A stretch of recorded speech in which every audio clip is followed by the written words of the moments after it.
Hello, everyone, and welcome to another race in the Pokemon Let's Go tournament.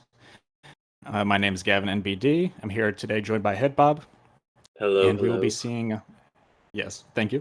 This is round two, race seven of the tournament, and we will be seeing an amazing race with Crisis, Iron, and Burner taking on each other. Two Pika runners and one Eevee runner. And yeah, we are really excited for this matchup today. Yeah. And as we get started, let's see. Everybody's getting readied up and getting ready to count down. Um, any thoughts off the bat, Head Bob? Um, yeah, I think it probably should be a pretty good race. I think Iron and Crisis are pretty similar skill-wise, and I think I've gotten pretty similar times in like the past few rounds of the tournament. So I suspect that it'll be like a close match between the two of them, and then Burner is kind of a wild card. He's kind of learned the game for the first time, so um we could see a lot from him, honestly, because like people can learn the game very quickly, Yeah, we've as we've definitely seen from seen a lot Yaxo. of runners. Yeah, yeah. Both last year and this year, people picking up the game very quickly and getting good very quickly. Um, yeah, kind of putting all of my like 100 attempts to shame by quickly surpassing me. All right, so we've got a few seconds to go. Everybody is on the begin game screen, and we will kick it off All any right, so second now. we're off now. All right, so we got two runners on Pika today, one on Eevee, almost a full Pika race. Um, but honestly, I feel like that's good to have like a balance between the two for the most part. Um, Yeah, has a little more to, at least easier for a little us, more to both talk about. things to discuss. Yeah, yeah. Yeah. Uh, some differences going on in one part. Some parts Pika might be cruising, others Eevee might be cruising. Holy, we got a girl Ooh, 3 and a girl 4. Wow. and then the Incredible boy one, stuff. which, you know, standard, but I mean, I get wanting to go as fast as possible. All right. Looks like we've got all one rivals, no 11s or. Oh, we've got a 2. Never We got a mind. 2. Let's go. What was I gonna say? Yeah, it's very interesting with Pika. I think for Pika runability, minus attack is like more impactful than with Eevee. So I guess like maybe there is an incentive to do a backup or something. I've never actually done a backup before, but I wonder how many, if any, of these runners have prepared backups for this race. Um, yeah. Yeah, if I But recall, yeah, Iron like had quite a few negative or minus attacks before, so I will be interested to see if he'll be eager to switch to a backup. yeah, just because as we've seen from Randall's two races, he's loaded a backup both times and still been in hot contention to win the race. So it doesn't actually lose a terrible amount of time, but in some cases, it may be a better option to do than have to do like full minus attack strats, for example. Mm-hmm. But if you know what you're doing, you're generally fine. You can adapt to a lot of things. Also, getting over leveled is like a good answer to any sort of stat discrepancy. So we'll see what happens here. Hopefully, all the runners just get decent starters, so we don't have to worry about any of that stuff. Yeah. Yeah, and at least for 2 of them, we'll be able to get an early, at least, hint of whether they have a neutral Pikachu or a non-neutral Pikachu, judging by the CP coming up. This is true. Eevee doesn't have that luxury, so if we see 27 CP here on the Pikachus, that means that it is a neutral nature. So both non-neutrals for both Pika runners. Ooh, Iron having some Joy-Con issues, but eventually gets it.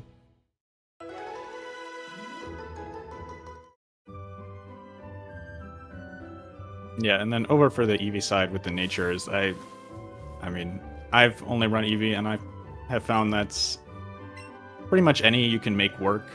Like you said, with over leveling, or especially if you're adamant or modest, you can kind of lean on one stat versus the other. Absolutely. Or 2C some things that you would normally 1C. Mm-hmm. Yeah. Especially like minus special attack and speed on Eevee is like very much not that large of an issue if you have like reasonable experience. It's basically just like some fights that can be like a little annoying, but it's not like it's gonna kill you to run.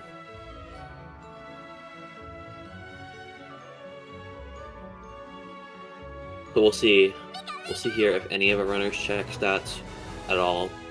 There's not too much of a need to, just because unless you intend to load it back up.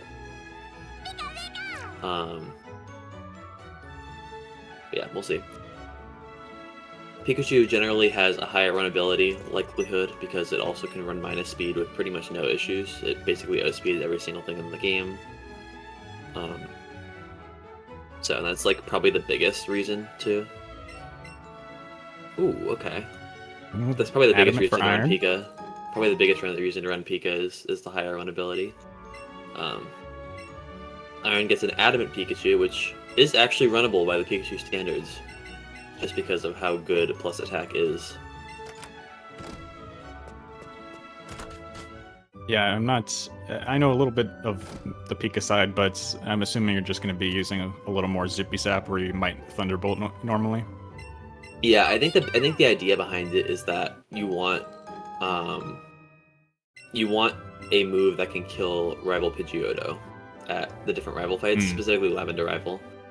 And Thunderbolt's probably not going to be a very good range for Iron, but with plus attack, the Zap should be a pretty decent range. So that's why.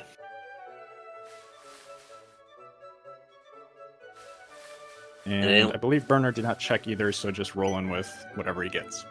Yeah, I don't think Crisis did either. So we only know Iron's nature. We'll figure out Crisis' nature in about 2 minutes. Then Burner's in another maybe like 3 or 4. Just because Pikachu levels on an earlier fight. I still don't exactly know why that is. I think they're the same experience curve. Yeah, I think if I recall it's the lab fight that in Pika, Eevee gives 1 more experience point. I see. And Pika gives 1 less experience point, so that 1 EXP makes the difference in leveling up. That's crazy.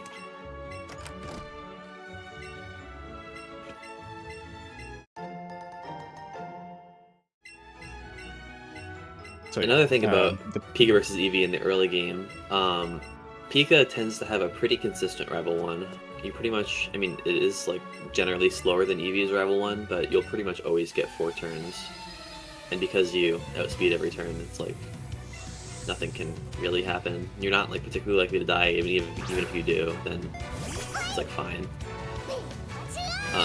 But for Eevee, it can be a 2-turn fight if your Eevee is good enough, but also it can be a much longer fight if you get paralyzed, if you get lots of growls. It definitely can be a problem. I think, is Crisis 3-shotting this? No, surely not. I forget if plus special attack 3-shots this. He might have got a crit, or maybe I missed a turn. I don't know. But it looks like Iron, going to get the standard 4-shot. And you might be able to tell a little bit from the Burner's Eevee fight of... You can sometimes get a sense of the nature, whether it's plus or minus attack from this fight. Yeah.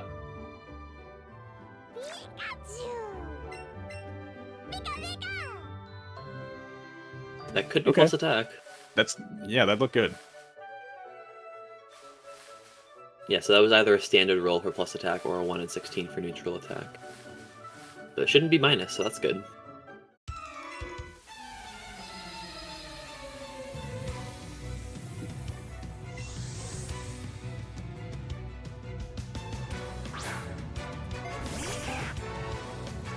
Alright, and Burner now going to be the last runner to pick up the outfit case. most important item in the run. I'm sure everybody will be switching up their outfit multiple times throughout the course of this run. Yeah, you want to tailor it to like where you are in the game. It's like, fashion styles change throughout the different regions, so Go on the SSN, you got to put on the sailor outfit. Crisis has a mild Pikachu. That is very nice.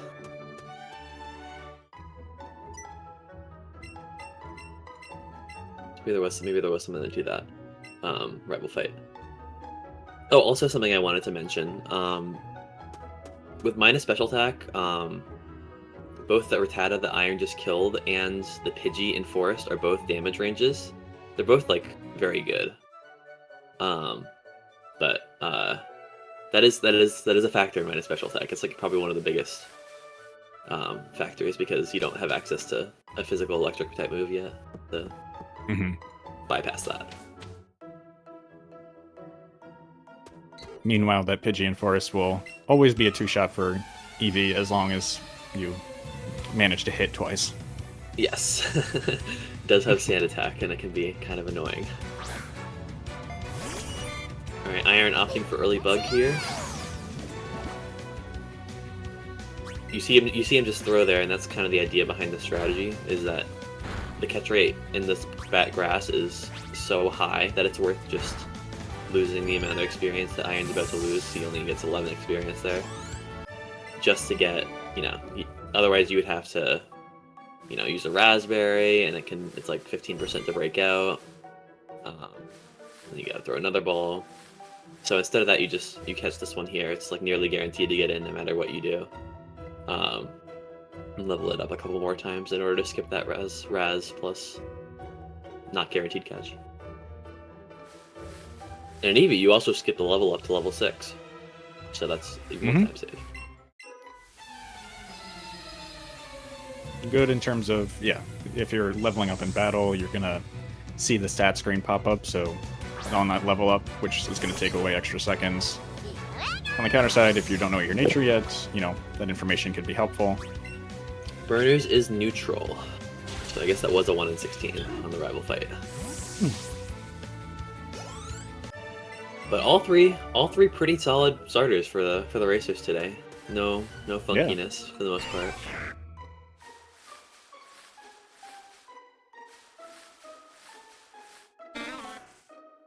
So judging by your comments, I'm guessing you're an always harass the bugs person. I generally, yeah. Unless the run is like really bad, I'll pretty much always razz the bug. And even like I feel like, I don't know, even if the run is bad, like it doesn't lose that much time to razz. I don't know. I just like the higher chance of the bug getting in. I just like getting. I hate resetting. That's my thing. I'll take like anything really. I've converted over to the Kerbis side of not razzing the bugs and just being like, if it gets in, it gets in. If it doesn't, I mean, it's time safe for too much time. Yeah. So there's definitely an argument. All right, Crisis catching Oddish first. Generally for Pika, you want to be catching Oddish either first or last, and the reason for that is you want Oddish to get to at least level 8.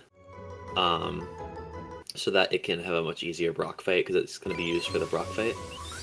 And if you catch it outside, it becomes level 9, which is why catching it last is like kind of a good thing.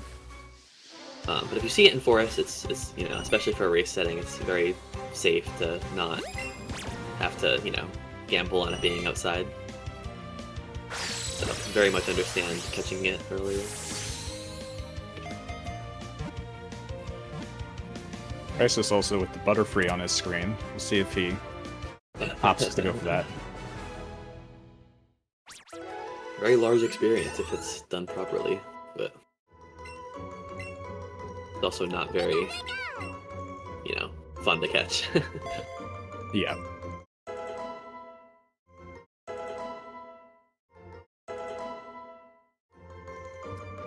And then Burner getting the equivalent of Oddish on the Eevee side, the Bellsprouts being his first catch, which, given the nature, probably won't be seeing too much action in battle other than support, but you need that grass starter to get into Brock's gym anyway. Yeah. It's the only other catch that you are forced to catch besides your starter.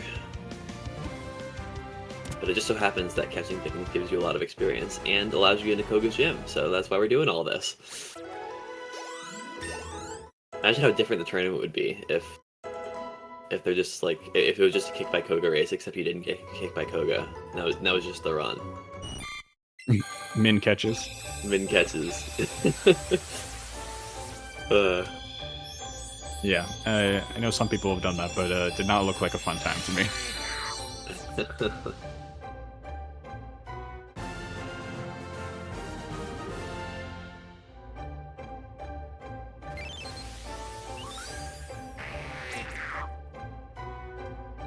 I haven't been keeping too much track of the things that everyone's got, but it seems like nothing has been crazy so far. Maybe a Pikachu on burner screen and, you know, bugs and Oddish, no Bulbasaur or anything. Yeah, pretty standard forest, and they're gonna... Two of them are fighting Sammy right now, and then gonna make their way out. Maybe catch a bird or a rat on their in Route 2 if they're up for it. Mm-hmm.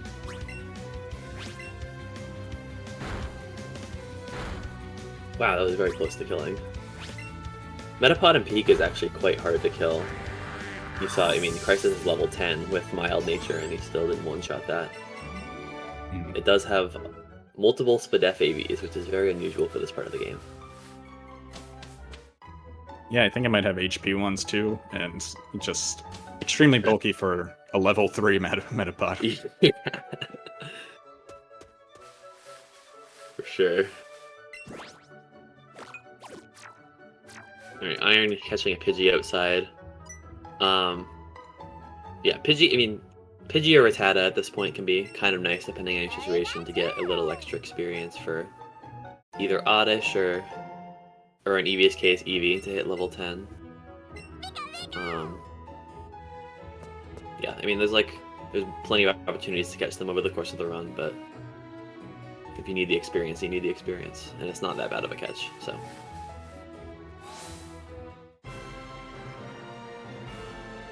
So Yeah, all of our runners especially if you see a kinda... glowing one there. Sorry, go ahead. Oh, I was just gonna say, especially if you see a glowing, Rattata or Pidgey there, it can be definitely a nice boost, and whether you're already at the level you need or, kind of just want to get a little extra. Yeah. Yeah, the glowing stuff can be, kind of huge. Get you, 11 or 12 before Brock. Pretty nice. We actually saw Burner did one-shot that Metapod. I think he was just level. I think he was just level 10. Usually, it's a pretty decent range at that attack. So that's good for him. And we got our runners are moving towards Pewter City. You see Crisis is already in the Brock fight. I didn't see what level his Oddish is. It's level 9, so it's pretty likely to kill this Onix, but it can definitely survive. Okay, great. Yeah, level 9, it depends on your special attack, whether it goes from a 1 in 16 range to a 15 in 16 range at, I think 20 special attack is the threshold when that happens.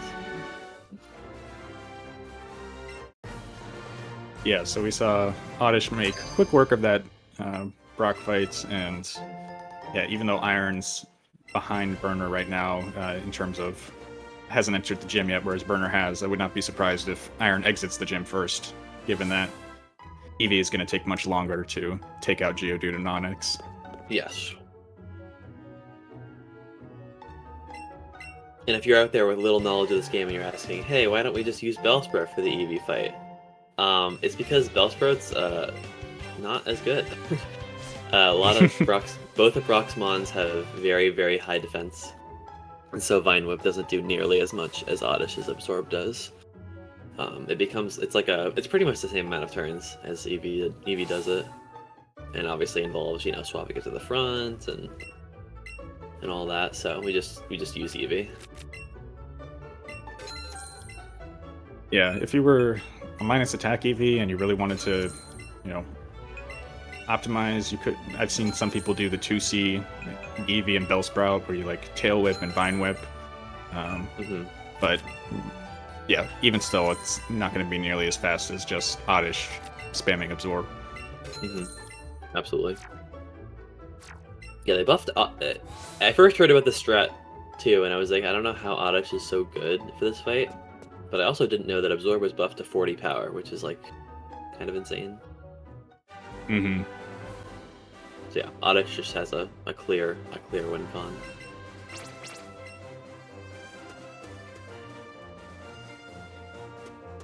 Alright, so Crisis approaching the Route 3 grass. We'll see if he sees a Mankey. Oh, there's Mankey. Coming in hot, yeah. Mankey doesn't like to waste time. He likes to go fast. Just like these runners for real.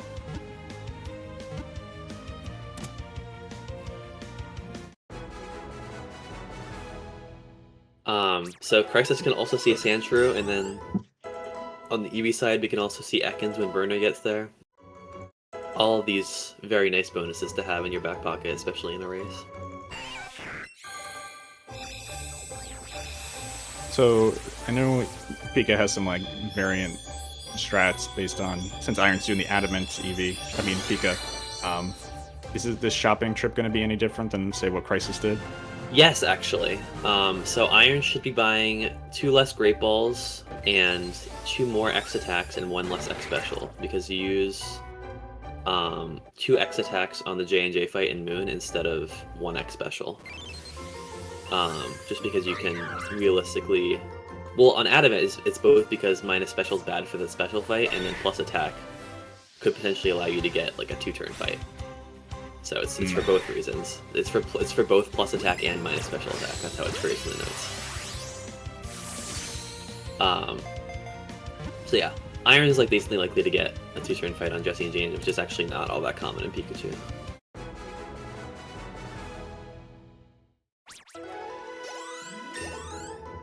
So Crisis got Sandshrew as well, so he's going to be leaving with both bonuses, which is super nice.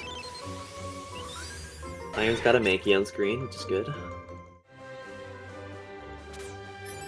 Mankey and Sandshrew can kind of both be like finicky catches. The general strat is to YOLO throw, but it's actually not particularly likely to work out. Ekans cycle is like very reminiscent of Bellsprout. Where it'll pretty consistently attack for cycle, and you can just throw afterwards. Most runners actually will opt to 1C that as well. Mankey and Sandshrew can kind of be a little annoying.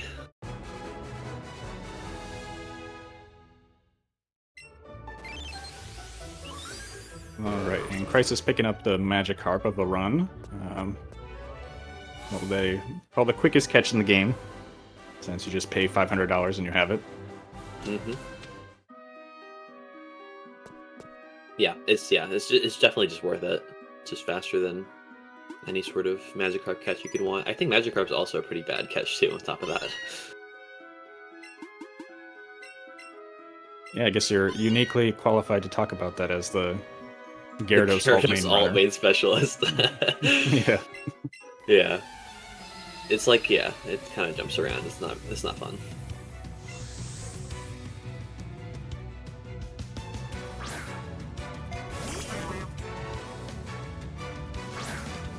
Seems like no Ekans for Burner, unfortunately, but there's still an opportunity to get one, and also for Iron's bonuses on Route 4. So hopefully we see that after Mount Moon.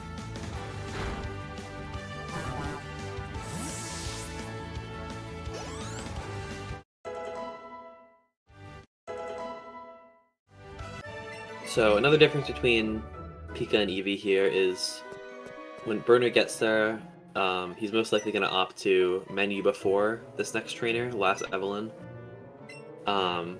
where he'll deposit any sort of extra mons that he has and teach Headbutt to Eevee before luring.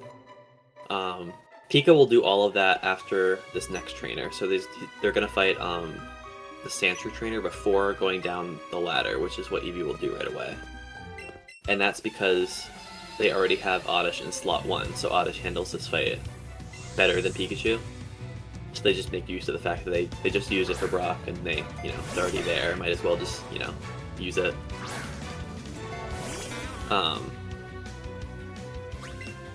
And then as a result, Pika will have a lure that extends a little bit further, can even go to the bottom room when they're just traveling normally. So they have more time for things to spawn.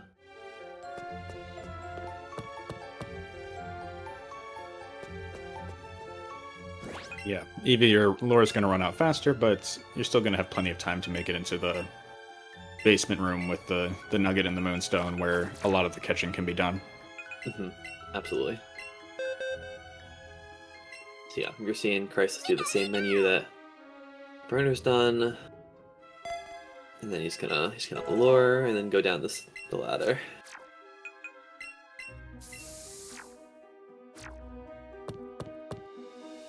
And we're hoping to see at least Paris and Clefairy. Geodude also is good, especially glowing ones. Unfortunately, Crisis had a Zubat spawn. Oh, Burner not going for the Onyx. What was I gonna say? Yeah, so the main idea here, obviously, is to get catches, but like, oh, there's an Onyx. The main idea is to get catches, but you want level 15 entering Misty's gym. So that's like the main incentive. So missing any sort of like big experience catches. You see Iron. Oh my goodness gracious! Ooh, that is a floor to behold.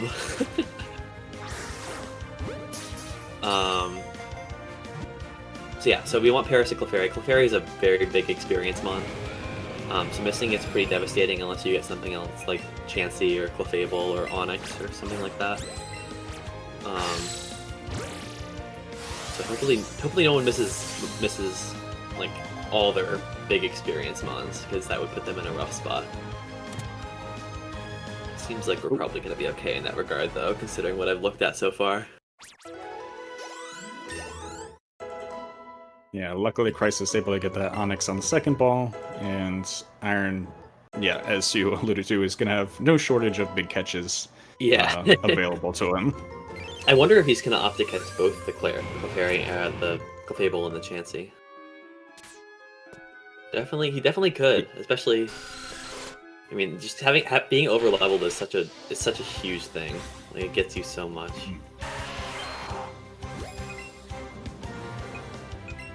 But it is risky. It's only about a 70% catch on average for both of those catches.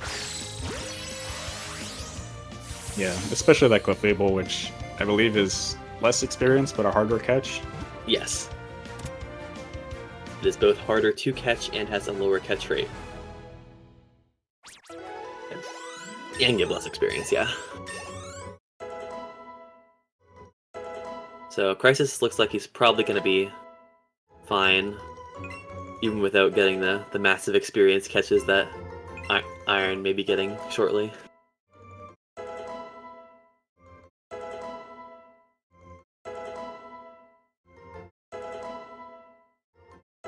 So we see Iron depositing all of his stuff before going into one of these catches, obviously, because it would be a lot of extra levels if he didn't do that. So he's going for the Clefable first. It is glowing, it could give a lot of experience. Yeah, I think on my last glowing Chansey Moon run, I had the Clefairy still in my party and walked out of Moon with a level 18 Clefairy just hanging out. Oh, no. So you definitely want to get rid of any extraneous Pokemon before going into one of these catches. Absolutely.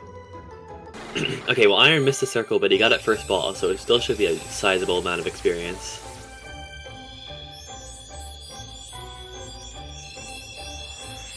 It's not exactly what you're looking for, but it is enough. If you wanted to skip the Chansey, he could technically skip the Chansey now. He will have no trouble getting to 15, but we kind of already knew that, I suppose. Yeah. Can't just skip a Chansey, especially in Moon. Oh, this is a decision. So he goes into the Chansey fight without depositing his Clefable, so this potentially could be a lot of levels if if it's a good catch.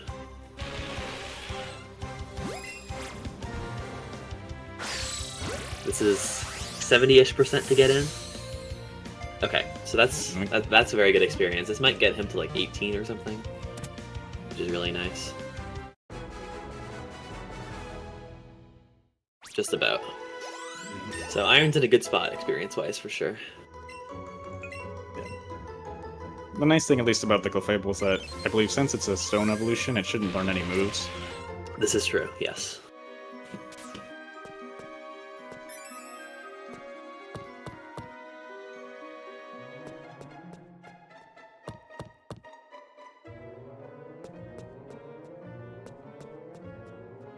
And I was so distracted by all of the big catches, I didn't even... Oh, Bernard just lost that Clefable. See if anybody got double Moonstone.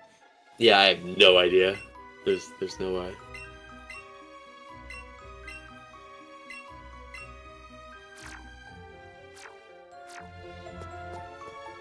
Yeah, Moonstone's generally in Eevee, you want to use it on Jigglypuff as you see it, and then Pika, you want it on Nidoking, and then any other Moonstones that you get, all the runners set up their days so they can try and get a second Moonstone. Could be for, Clefable, or Nidoqueen, or anything that you really get is good.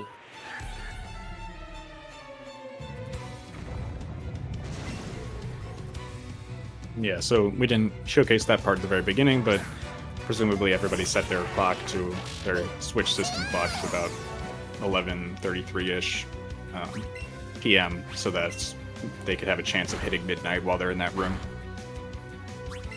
Mm-hmm. Yeah, because that's like realistically the best thing you can get based on your date rolling over. You could technically also get a second rare candy on Route 6, but that's just definitely not worth it. There's plenty of other rare candies to go around. It's not like you're scrambling or anything, so you might as well just try and get the double moon.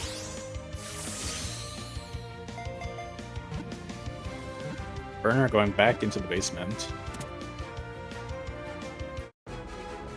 Maybe looking for a Clefairy? I don't know what he's missing so far. Let's see.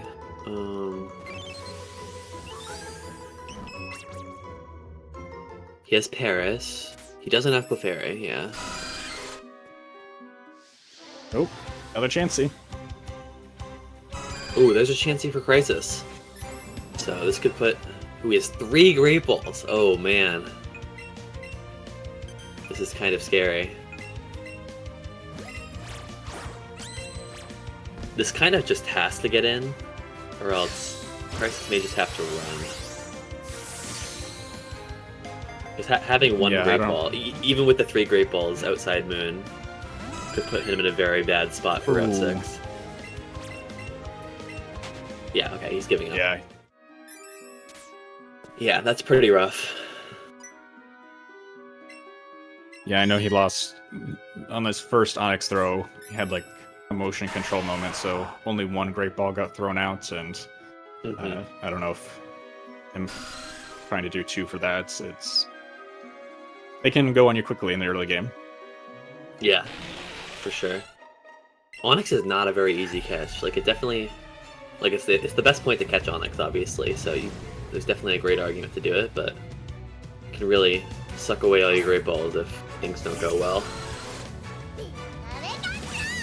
Especially if it's lured. That can be kind of scary. Mm-hmm.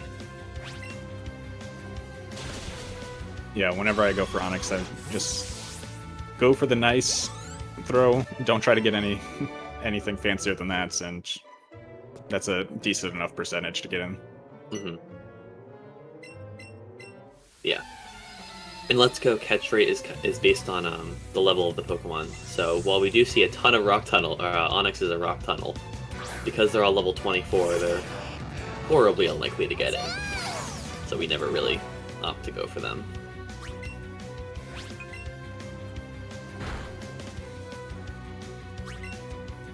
So yeah, in general, for these fights, Eevee will have a better time just because it has access to Stab Headbutt at this point. whereas Pikachu does not, so things like Drowsy and Voltorb very unlikely to die in one hit, whereas Eevee is very likely to kill them.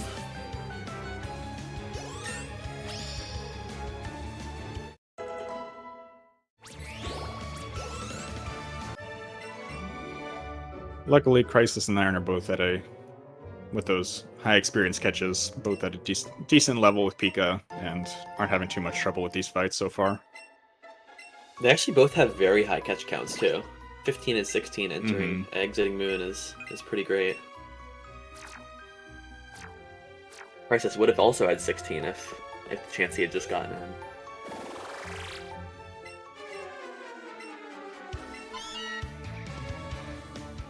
Burner's catch count looking low, but it's actually kind of the average that you leave Moon with, 13 or 14. But the other runners just got other stuff. Did Burner end up getting Clefairy? Did we know that? He did. Okay. So that's good.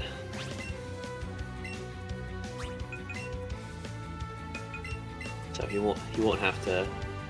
The curse strategy is if you don't get level 15, you have to do Bridge early, which means that many things don't die, and just the movement is a lot slower. It's just not good. You never really want to get in that position if you don't have to.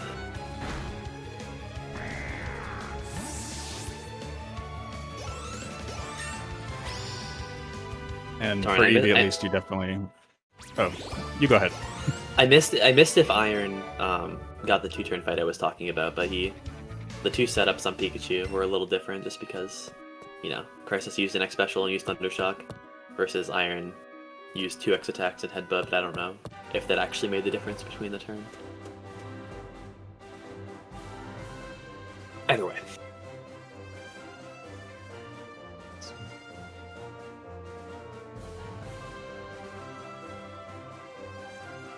So this is another opportunity to find Sandshoe or Mankey. Iron finding one of those, and Crisis already has both, so does not have to worry. Oh. But that Mankey really doesn't want him to have the Great Balls.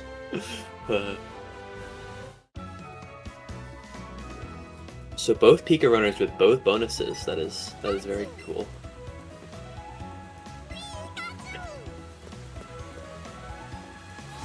So that means Iron's on 17 now? That is pretty crazy. My goodness. What's the phrase that people use? I believe Mankey is the caffeinated child. I believe that's correct. Someone gave our boy some coffee, and maybe he shouldn't have had it.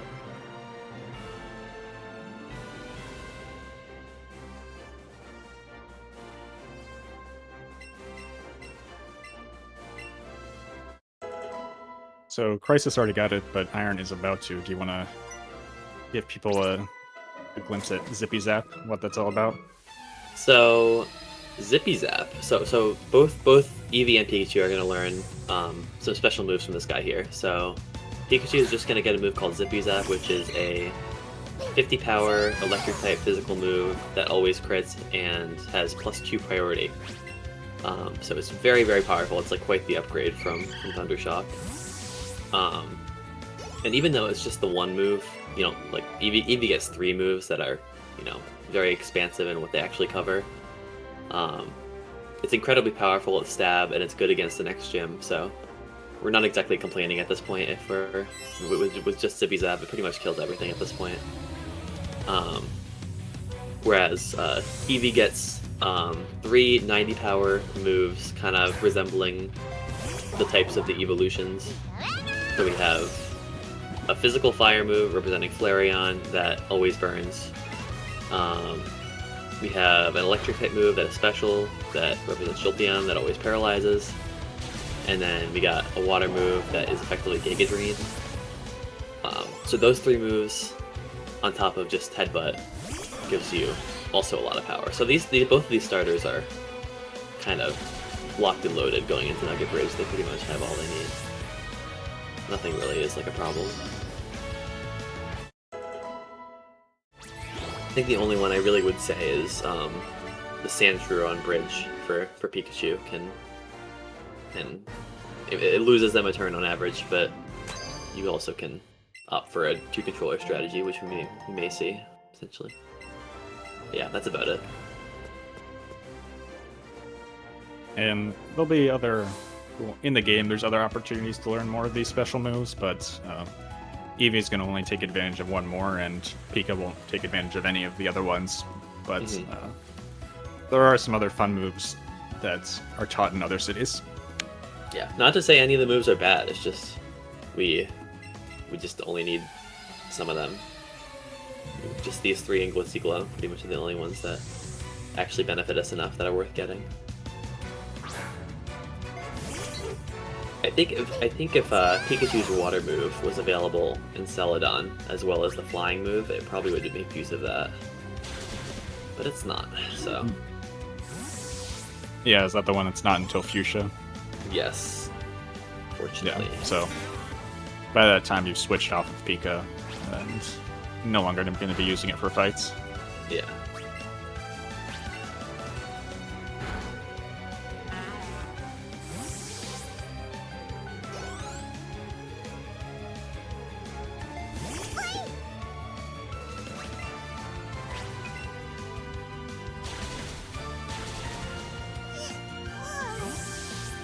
So Burner taking on Misty's gym now, has a level 15 Pokemon, so no problem getting in, and won't take care of things as quickly as Pikachu, but with that new electric move, still will be able to handle things in 2 turns or so. Yeah, the fact that the electric type move that Eevee gets always paralyzes is very huge for the fight. It means that we can just 2-shot Starmie with no worries really of anything, because we'll outspeed in the next turn.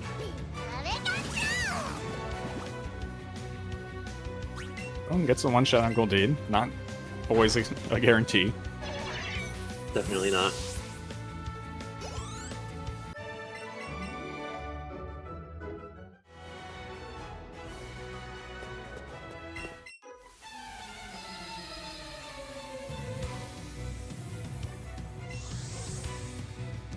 Okay, I've got a question as Iron and Crisis are tackling Nugget Bridge. So, those spheres on top of the pillars, are those just spheres or are those supposed to be nuggets? Spears on top of the pillars. Yeah, the spears. Okay. The big balls. It's like the things the things that you would see at Target. I mean, they look like the nugget model. Like, yeah, I'd say so. I'd say they're supposed to be nuggets. Okay. I'll give Game Freak the benefit of the doubt and say that was intentional.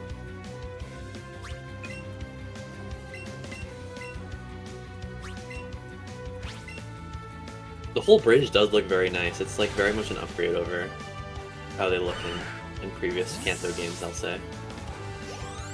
I also find it funny that like when you battle people in battle on this fight, that the bridge just expands into like a giant platform.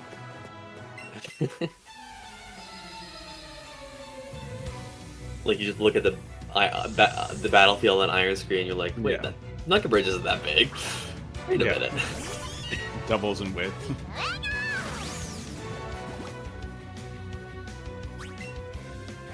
So yeah, here's the 2-shot I was talking about. It can go kind of weirdly if you get Sand Attack or Poison Sting in the 1C fight. Fortunately, Iron's fine here, but also if you need to heal on Pikachu, like if you're really low, this is like a good time to do it. You just call the 2-controller and do that on Pikachu's turn. Meanwhile, for Eevee, it'll be pretty simple. You can, you'll be level 15. You can just 1-shot everything. You've got coverage for everything, type-wise. So it's kind of just everything will 1-shot, and you even get to heal up by using Bouncy Bubble. So it's kind of just going on cruise control. Yeah, the only thing that, I guess technically also on this fight, some things cannot die. Pikachu is a damage range with not a very good Eevee. But other than that, the only thing that can really not die is the coughing at the end of Nugget Bridge that Crisis is about to fight. It's a range in both versions, but it's actually much better in Eevee than it is in Pikachu. Because Pikachu is using Zippy Zap, which is a physical move, and coughing has quite a lot of physical defense. So we'll see if any of these runners get the range. I believe at level 18 with Eevee it's just guaranteed, which Burner may actually hit by the time he gets there.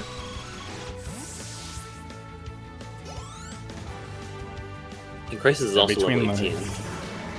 Oh, okay. But it's not.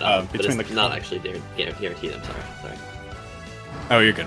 I was just gonna say that between the coughing and the Sandshrew and I think the rivals Oddish, there are many opportunities for Pikachu to get poisoned.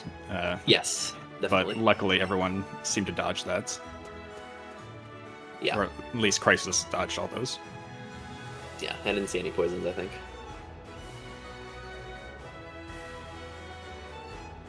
Crisis attempting Knock Skip. I think we saw Kerbis do this yesterday. I've never seen someone do it that way before. Where they just could do it halfway and then wait for the spinner. Which I think that probably still saves time over doing it the normal way. But I feel like I just don't see that.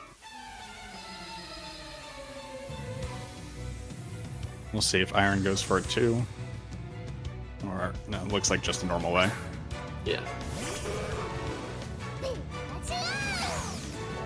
Which is like fine. I mean, at best, Knock Skip, even if you do it perfectly, saves like a couple seconds. And it's particularly risky. There's like, there's like 3 different optionals you can hit there.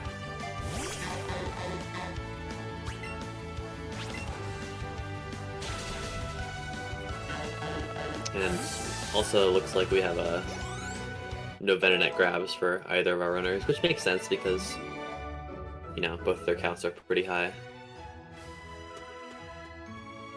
I also don't think I don't even think Crisis saw one, but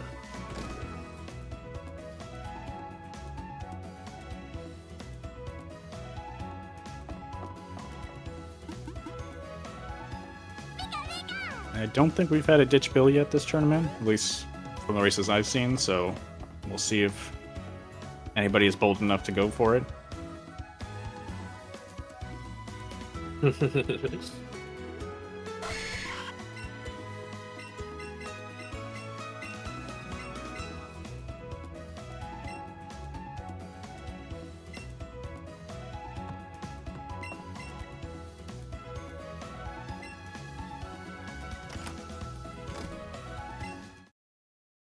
Yeah, this bill's kind of like a meme category some other people in the community like to do. Got a nice short little category.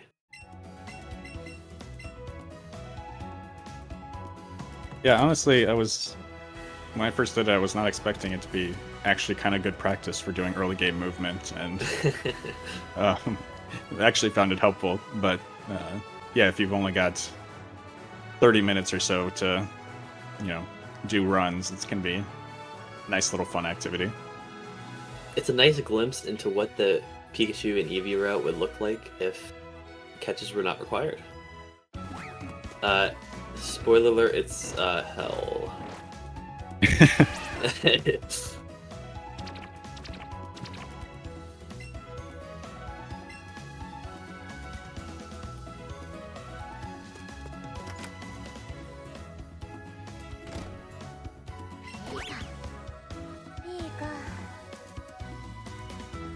Alright, Crisis and Iron finishing up Cerulean, and then going to be heading through the underground into the next big catching portion of the run.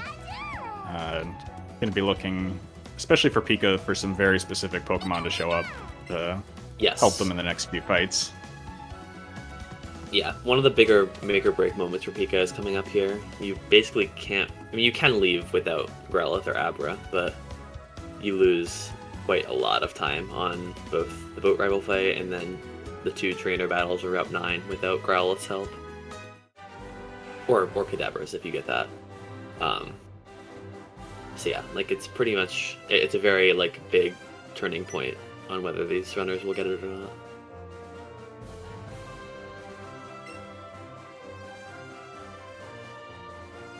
Because Pikachu doesn't exactly have the best time at those fights. Okay, so Burner's got a Venonat. We'll see if he goes for it. He will, okay. Venonat is kind of a dicey catch, but his catch comes at a point where I think this makes sense. Maybe he can get a Meowth on the way out as well. That'd be cool.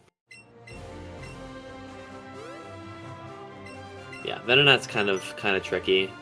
It just moves from side to side, so the circle can be kind of hard to hit.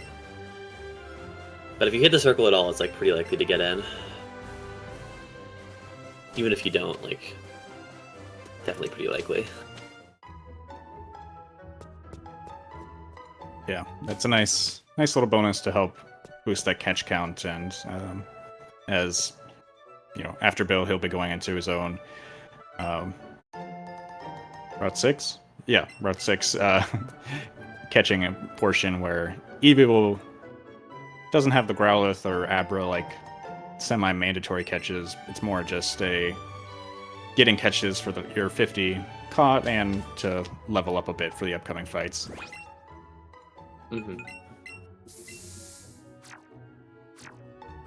Side note, I didn't even know things can spawn at level 9 on that route. Burner encountered a level 9 Pikachu, or Pidgey. Yeah, I think I once tried to do, like, I got a Bulbasaur in Forest, so I tried to do, like, late Bellsprout and catch one, you know, in that little area. And when I saw what level it was it was like, I would have been better just better off catching the Route 2 Bellsprout, because it was the same level. Right. That's crazy. You get an early attack from Crisis there. That's really nice.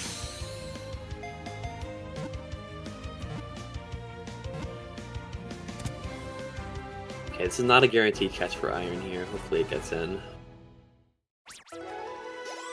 That's a shame. Ooh.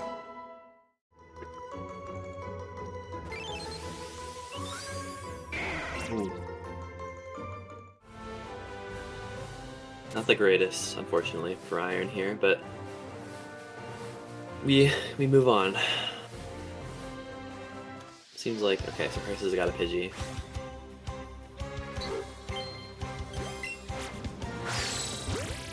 Thankfully, both the runners have gotten their Growlithe. That's definitely the big one.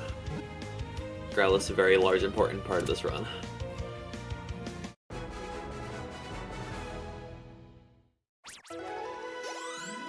Yeah, it's going to be used in a number of fights. Going to be a ride Pokemon for a little bit. Definitely can save a lot of time. Alright, Iron's got Puff. Alright, and Crisis hits the Vermilion skip. Yep. Good stuff.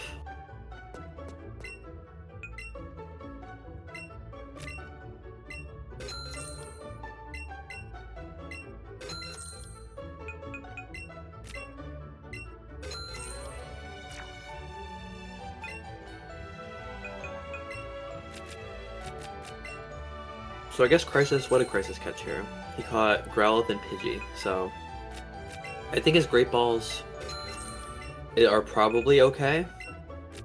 He may have to get the ones before Rock Tunnel, just, I don't know, as a safety precaution maybe. Yeah, that'd probably be a good bet. We'll see, but thankfully he didn't have to catch too many things in Route 6, so it wasn't actually an issue, but if he had like a Puff and an Abra as well, he might have run out of Great Balls. And Iron carefully inched through those Vermilion trainers, and then, unfortunately, as soon as he did, an Abra popped up behind him. Man, that's a shame.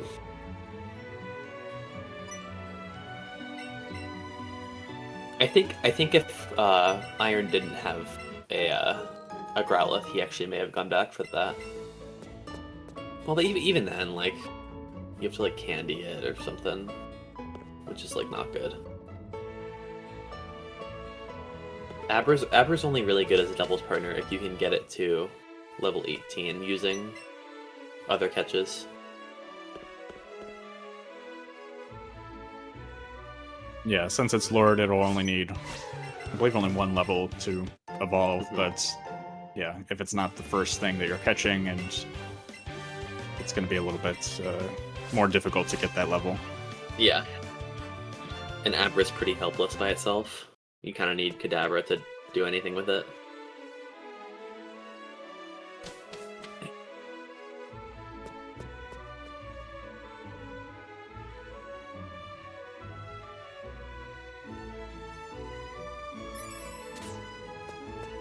Alright, so we got Crisis entering Boat Rival here. With Growl, it's a pretty easy fight. You just want its help to help kill the Oddish, which Pikachu may need a couple turns to do otherwise. So because he has Growl up, this fight should be pretty simple. The Eevee fight also fairly simple. The only way this really ever gets dicey is if you have minus speed, because you can be slower than this Pidgeotto with on Eevee that is. And you can get Sand Attack, which makes, you know, all your moves likely to miss.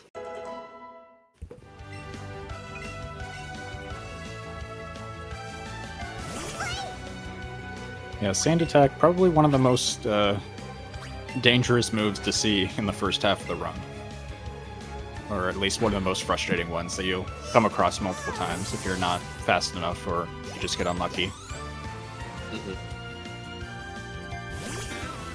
Definitely. But yeah, Pikachu's fast, so just outspeed and kill this.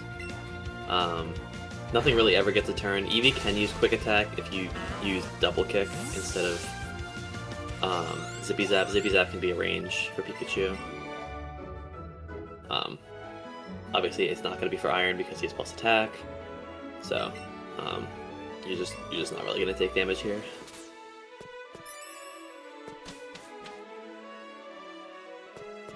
Yeah, so I guess we didn't really talk about this like too much. Because Zippy Zap is +2 priority, it outspeeds all other priority moves, and that includes things like Quick Attack, Feint, Sucker Punch, which are all three of those are relevant through the course of the run, which is really, really nice.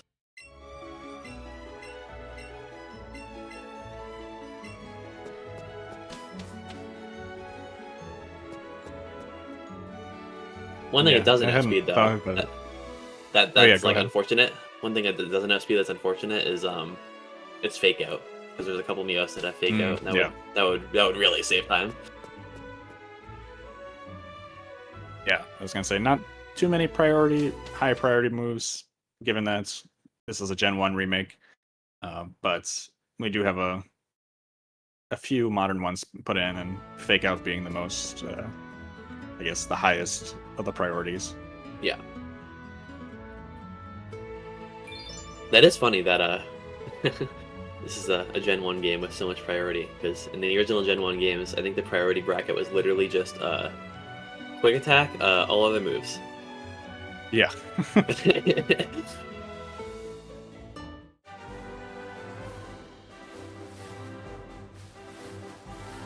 nice. Runners through Vermilion Skip.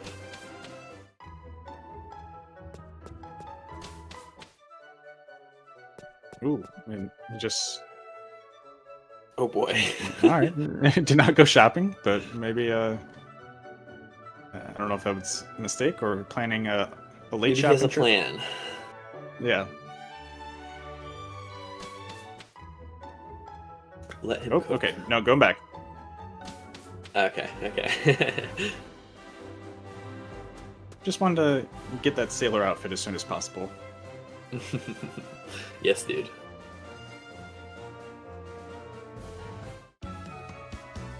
I miss the days when people would put on the rocket outfit in their races. Good times.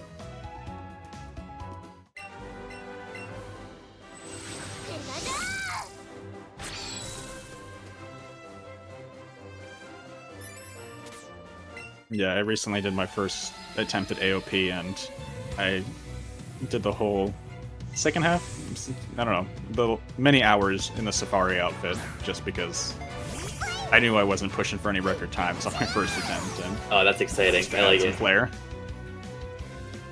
The Safari outfit during the the pincer hunt goes hard. Exactly.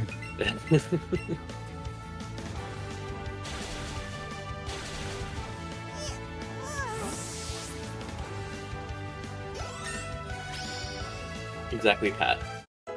For validation purposes, make sure the run isn't pre-recorded.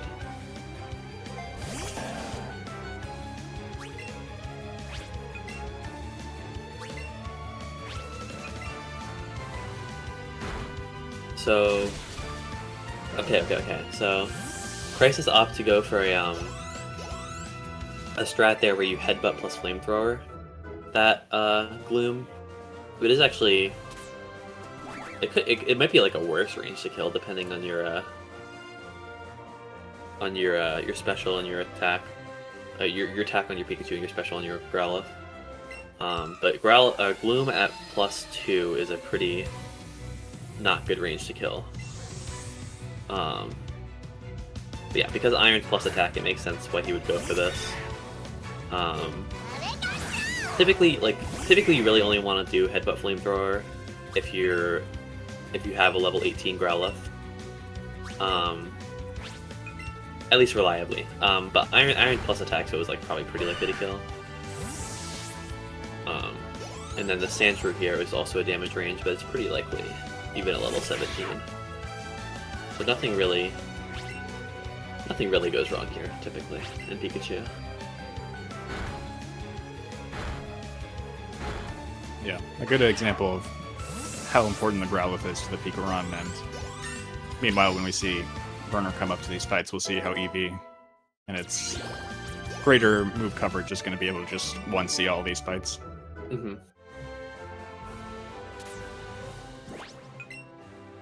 Yeah, one thing about the Sandshrew range is that if you miss that Sandshrew range with Growlithe, it will use Dig. So if your Growlithe is really that bad, then things can definitely go awry because Pikachu or Growlithe can just like die.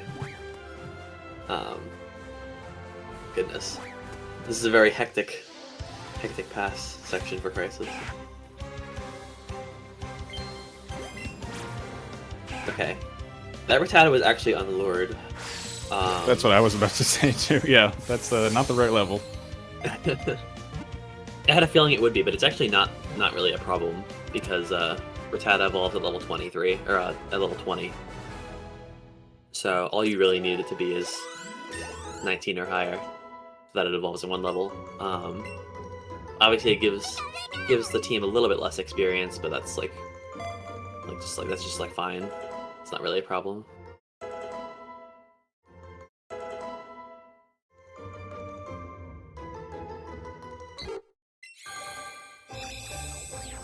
The thing about Pikachu is that Pikachu will typically lure for this route a little bit later, so that the menu just makes sense. You can deposit Growlithe and whatnot. But as a result of that, it's very possible that Crisis did indeed lure, in that Rattata just spawned before it. Because things can spawn when you're pretty far away, actually. Wait, he definitely lured. Yeah, I think it was just something that's a straggler from right before it. Right. I think so. Alright, Crisis got Krabby first encounter, or I guess second encounter, but Krabby can be kind of annoying sometimes.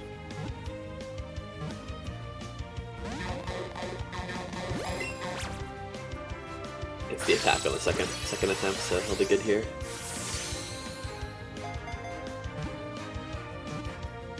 So we're looking. Hopefully we can get good Route 10s. Route 10 is another kind of make or break spot. A lot of things that only spawn here, that if you miss them, you won't ever be able to get them again. So you want to be getting at least different mons. You don't want to be getting 4 of the same mon. That means you might just be in kind of a lot of trouble. Yeah, it was a little concerning for Iron at first because he was just seeing Rattata pop up, but managed to get a little variety now, and you can see that him and Crisis are both locking up their Nidoran males, which are probably the most important catch for the Pika runners. Yes, definitely. Yeah, you can do the mid game fights with Nidoqueen instead, but it kind of slows it down a little bit. Like some of the fights, you don't get a poison move on Nidoqueen, so you have to rely on Crunch for as your big attacking move, so it doesn't do nearly as much as you want. Yeah. Ooh. Burner was a little bit too far to the right there, and he got caught, unfortunately. So he's going to be having to fight this optional, which is not the end of the world. Both of these optionals are relatively quick, but obviously not the greatest thing in the world. Yeah. At least on Eevee, you can. They both have one Pokemon. They can both do one shot. Only loses about 30 seconds ish, but just you'd like to avoid it if you can. Yeah. I missed it. Did something break out for Iron that really wasn't supposed to? So Iron seemed a little distraught about something that broke out, I guess. Yeah, I'm not sure. I must have missed that as well. I guess you were distracted. Yeah, Iron and Crisis preparing to leave Route 10 with fairly reasonable catch counts. Should be set up pretty well for the run. I'll check how their paths to 50 look right now. Yeah, Crisis has 53 planned. Lots of options. Has still Zubat, Machop. He still has Chansey planned. That's a shame. There's still time. Oh. Well, I imagine he planned it when he saw it and he was going to catch it. Yeah, that makes sense. But Iron's got 54 planned, including Pidgeotto, Tenta. Did Iron get Nido F? I feel like I don't remember seeing that. And then what else? Cubone, Psyduck, Doduo, standard stuff. Well, he's getting that Nido F now. Oh, well, there you go. Yeah, after the rocket fight, went back up to take a second look at the grass patch.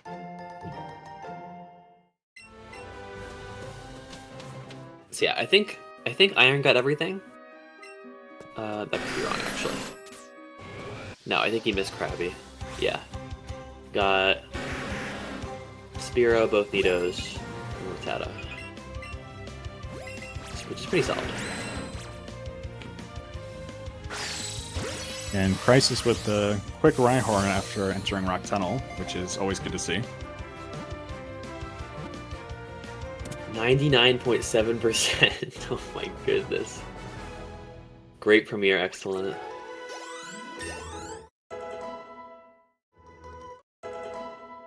Yeah, so I guess that's yeah, that's the... I don't know if Nidoran has a higher catch rate than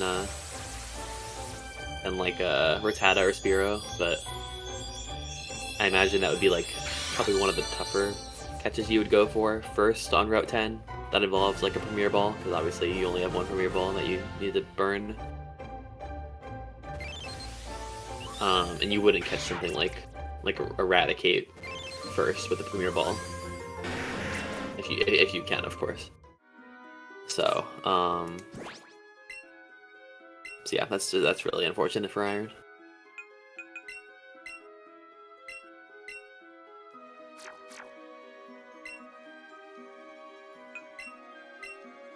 Yeah, it looks like Spearow and Rattata would have been, or slightly higher catch rates, but they're still all around the same, still in the mid 200s, so not going to be a huge difference. It should have been a near guarantee, and yeah. My My goodness.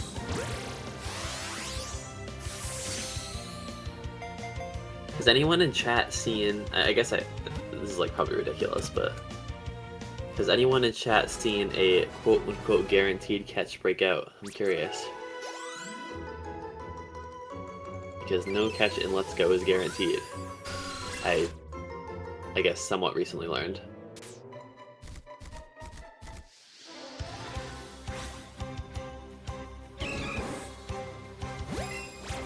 Oh really? Wow, I didn't expect actually that to be a thing.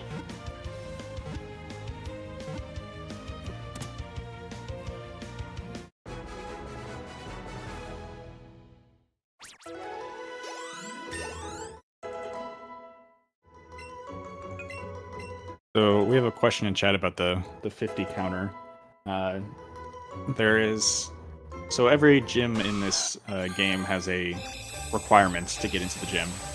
As we've seen so far, some of them are catch a grass type Pokemon, have a level 15 Pokemon. Koga's gym, the requirement is catch 50 Pokemon, or have 50 Pokemon registered in your Pokedex. So a big portion of the run is getting to that 50 number, getting exactly 50 Pokemon registered, and doing that as efficiently as possible. And not only is it, required to get into the gym, but catching Pokemon in this game also gives much, much more experience than battles do. So it's going to be a key part of leveling up and making sure that we're prepared to take on trainers throughout the run. Mm-hmm. Yeah. So as you'll see, the 28 out of 50 for Crisis, that shows he's caught 28 Pokemon out of 50, and there are 4 or 5 portions of the run. Routes are, in this case, like Rock Tunnel, that are going to be the key catch points. Yep.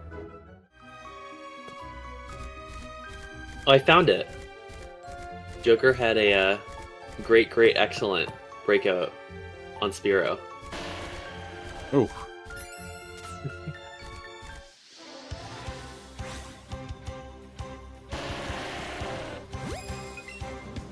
1 in 65,536. Yeah, that's the one.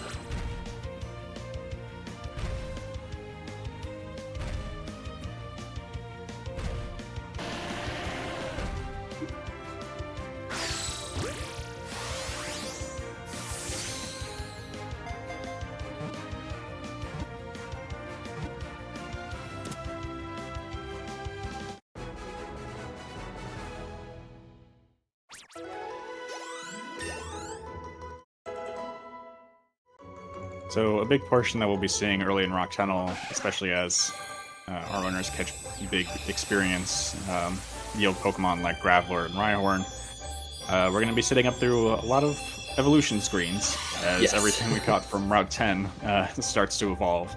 And in addition to using some stones to Evo, so it's going to... There's Kanga on Iron Screen. He's expertly dodges it. Yeah.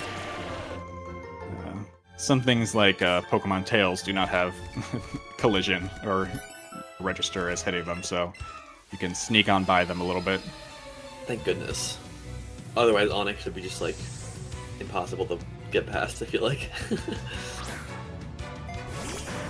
Alright, so Iron still has no Rhyhorn, unfortunately. It's not as big of a problem if he doesn't get it throughout the entirety of Rock Tunnel, just because he has Growlithe and can use it as a ride earlier than normal, if need be. But you still want to see Rhyhorn, ideally. Oh, Crisis? I guess Crisis forgot to heal? I don't exactly know what happened. I was really watching. Yeah, that's unfortunate.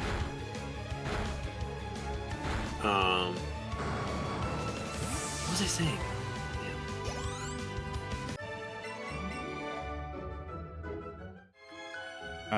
I got distracted by the Kangaskhan death too, so I completely forgot as well.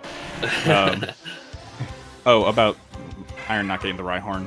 Oh yeah. So you can get because he has Growlithe, you can get Arcanine, use it as a ride earlier. Typically you want Growlithe as Growlithe for the last Jesse and James fight. But if you need it as a Ride-Mon, you can make it a Ride-Mon. And you can use something else. You can use like a Clefairy or a Jigglypuff or something to take the hit for you so that Pikachu can win the fight.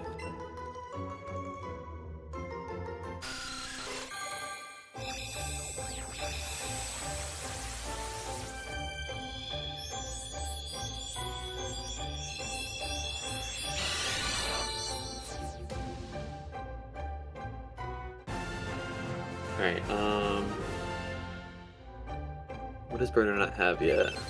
Oh, Burner's got everything, it looks like. Which is good.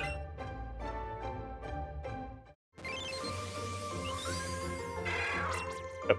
His catch count definitely looking a lot better, and hopefully can find something quickly to evo all that to clear out his party. Yeah, definitely.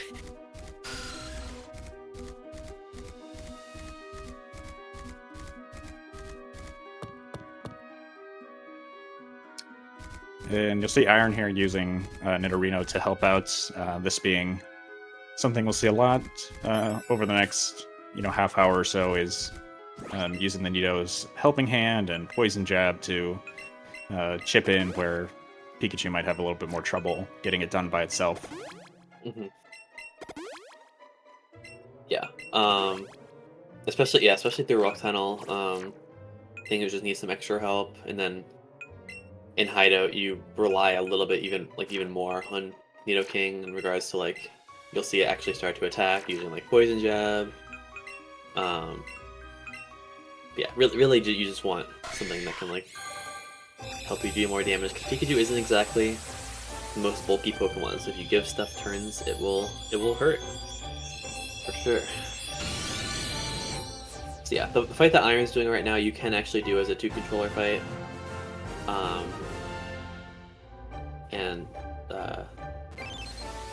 Yeah, but Iron doesn't need to, because he didn't really need to heal at that point. You really only do it if you're low HP, so you can afford to Super Potion on the second turn. I was gonna say something. I don't remember.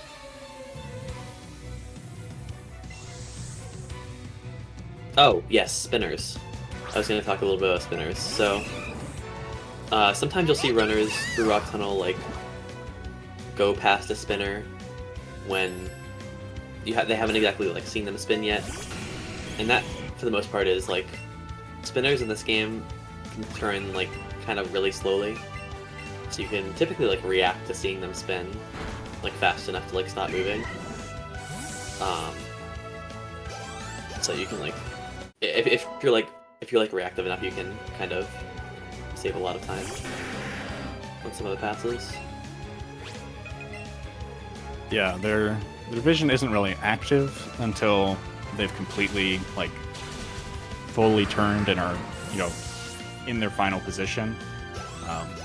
Not like some other Pokemon games where they can see you from a semi-diagonal angle and kind of snipe you.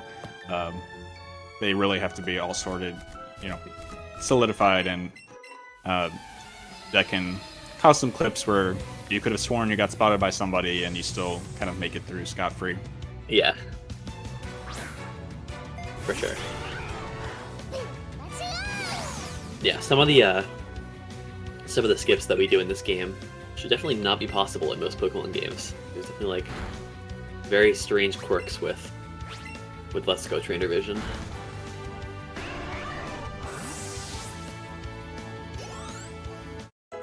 Yeah, even as we saw with those Vermilion trainers and kind of navigating right through the middle, and this is an NMS tournament, but if you were seeing any percent, you could also see people just getting on a Rapidash and riding really quickly past a trainer's vision so that they don't see them.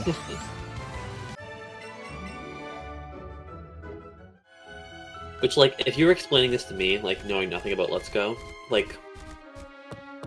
I don't know, going through Vermilion trainers, okay, yeah, that makes sense, they have, limited vision, or whatever.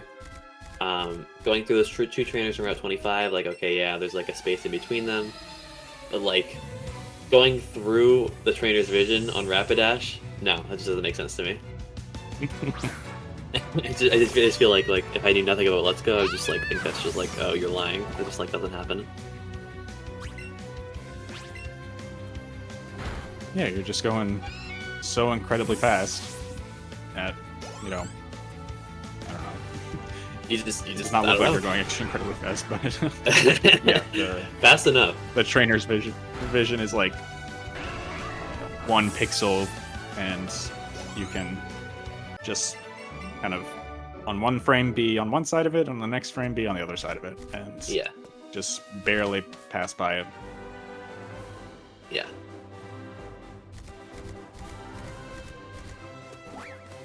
Hope y'all like doggos. Oh, Iron missed Rhyhorn, I guess. That's not fantastic. Yeah, so indeed, Iron will be doing what I was talking about before. Getting Arcanine, planning something else for Jesse and James as a strategy. Not ideal, but it's okay. If Burner had missed Rhyhorn, it would have been a lot worse.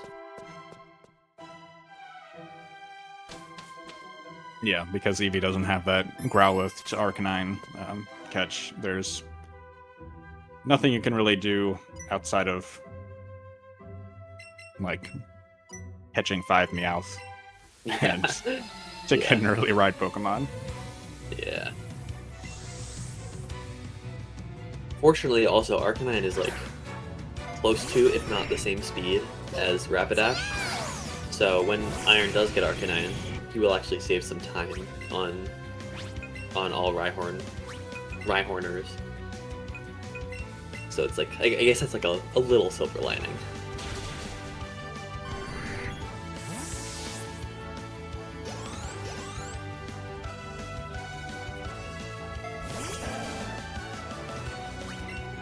Burner facing the wrath of Zubat can kind of be a little annoying. Same kind of thing as Venonat, like even when it's not actually moving, it just kind of moves around in place. So the circle is going to be pretty hard to hit. Yeah, not the highest, not the most difficult catch rate. It's just constantly moving target, and Yeah. can definitely miss, even though it seems like you really should have hit it. Yeah.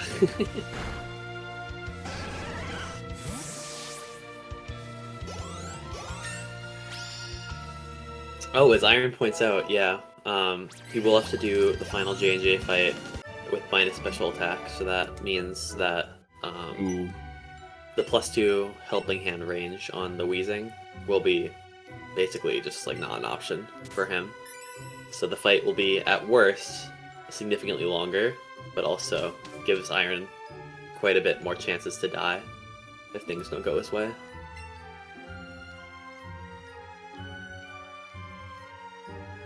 Yeah, Sandy saying what I was about to allude to is, yeah, just catch an or better yet, just catch a Kadabra straight up.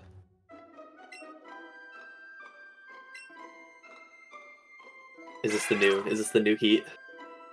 The what is it like? +2 Psybeam, like almost kills or something. I think Sandy did use Kadabra strats in their Tower J&J fight in their last race.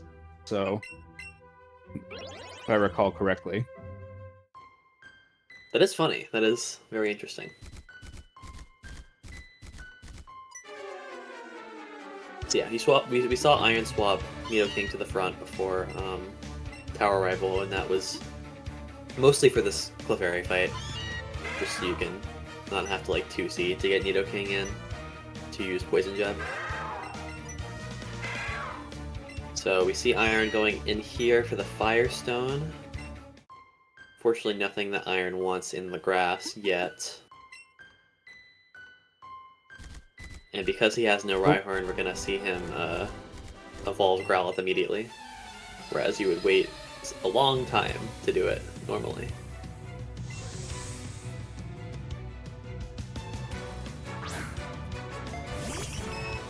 Meanwhile, Burner kind of got... Oh, okay, navigated some of it, but kind of got the downside of the lure, which is that you can sometimes just get swarmed with so many Pokemon you can't move. Yeah. Yeah, I think it's a lot more comfortable to move through, like the back half of Rock Tunnel without a lure, if you can do that. But typically you're like still waiting for something at that point, so kind of have to deal with it the whole way.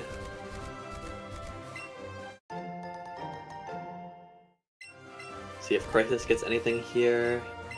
Doesn't look like it, unfortunately.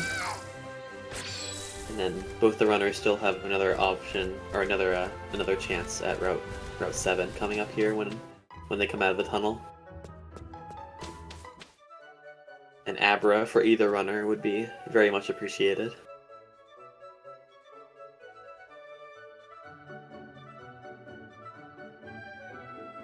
Let's see what happens here. Looks like nothing for Iron, just the Growlithe and a Rattata, unfortunately. And then for Crisis, we have Jigglypuff, which he needs. Okay, cool.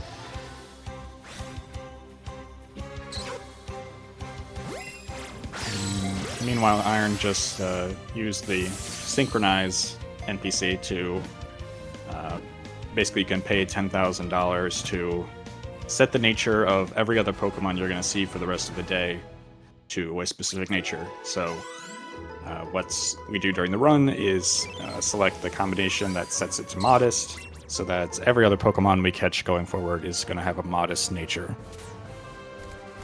Mm-hmm. Very handy for when we switch Pokemon, switch our main soon on in the run. Yeah, it makes Starmie a lot more variable without the added pressure of we already have, IVs to work with, we got AVs to work with. It's nice to take like one thing out of the equation in the nature for stats.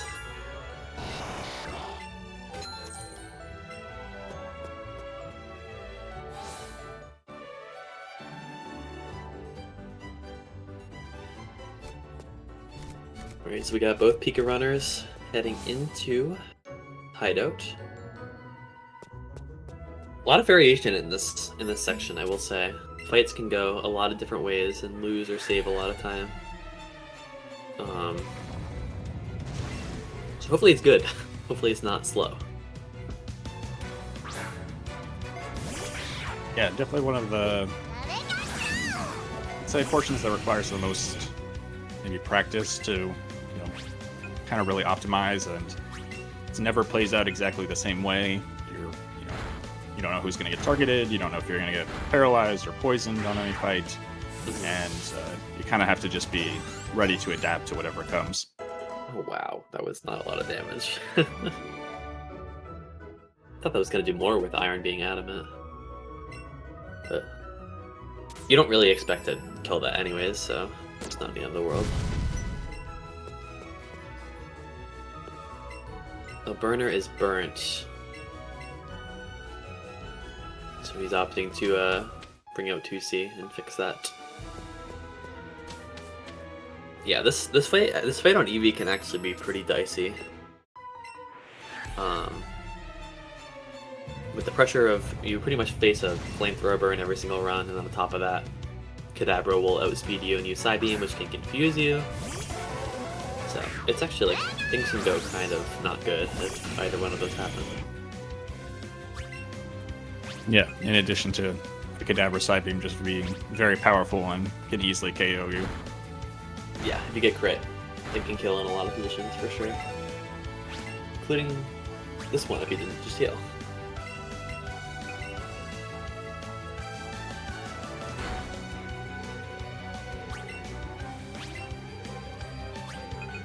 So yeah, Crisis also not one-turning this fight, kind of the expected outcome.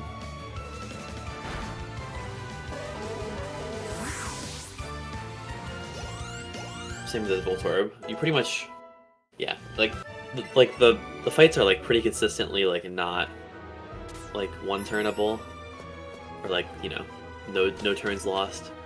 But you can actually like if Iron had poisoned with that poison jab on Voltorb, for example, it potentially could have killed if his Nidoking was good enough. So that could be a turn save. So stuff like that really can add up through the course of the hideout. I think generally, actually I won't even say that, but like, I think generally Eevee has like a faster hideout than Pikachu does, but there's a lot of upsides if you get some ranges in the Pikachu hideout, for sure. Yeah, as we'll see Burner shortly, after he gets through Tower and gets to Celadon, he'll be picking up Glitzy Glow, which definitely helps with a lot of the poison types that are present in hideouts and eases things a little bit for Eevee. That makes, using something like Nidoking, makes it optional. Definitely not required to get through the hideout. Yeah.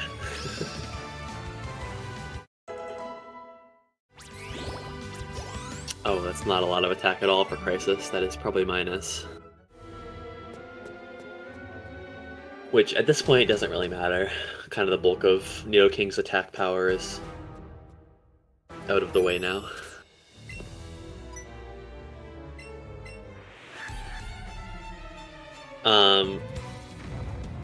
This is a strat on Eevee as well, but much more often in Pika. Iron won't be doing this because he has his fairy out for the next J&J fight anyways, so he's going to be using Pikachu. But the typical fight on Pikachu is to use Rhyhorn, which is a strategy in Eevee sometimes, but it's kind of the main strategy in Pikachu if you have Rhyhorn. Also, Iron doesn't even have Rhyhorn, so he didn't really have a choice. Yeah, if you manage to get a Rhyhorn that is at a decent level and has a decent attack stats, just buffing your Rhyhorn with X attacks and using Drill Run can be pretty handy, especially if, say you're running a minus special attack Eevee or, for Pika, don't have as much power as you might need to secure those one-shots. Mm-hmm.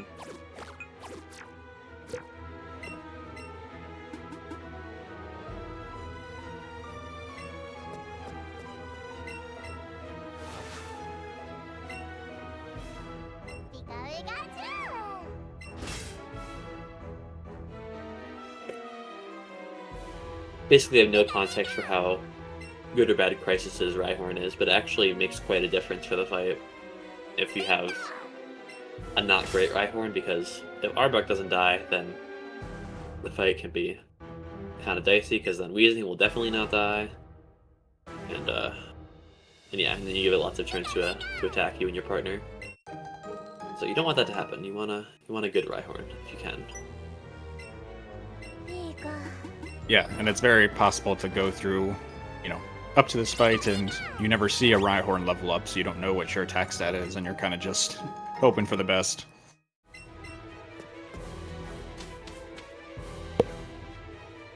Also, I did just notice that, I presume just because he's underleveled, Burner got outsped by the Pidgeotto, and he got sand attacked on Eevee, so hopefully that doesn't become an issue. Hopefully. That being said, I am kind of surprised that he did get outsped, even at this level. Like, it's low, but it's not, like, horrible.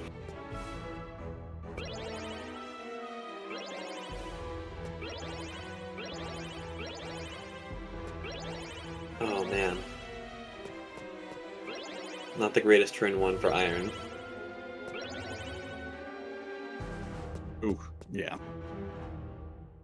Got poison, Sludge Bomb, crit, poison.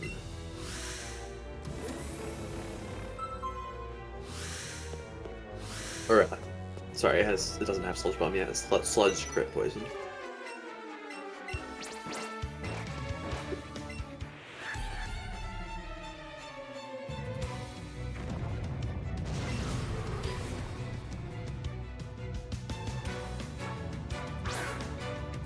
Yeah, so during these fights, it's very easy to get status ailments with Arbok has Glare, Weezing has Toxic, and in addition, they both have poison moves that can poison you. Yeah. So it's sometimes you can get lucky and you'll get Glare and Toxic like on the same Pokemon, which basically just wastes one of their turns because you can't be poisoned and paralyzed. Yeah. But more than often than not, it's causes some issues, and things like Pikachu toughed it out so you wouldn't feel sad. Those kind of power of love moments can become very crucial with some bad luck. Yeah. Yeah, coming out of this fight without any status ailments at all is pretty unlikely. Yeah, as Gavin said, getting both poison and para on the same turn is really nice. That's like probably the best you can really expect. But yeah, you're like pretty much always healing after this fight.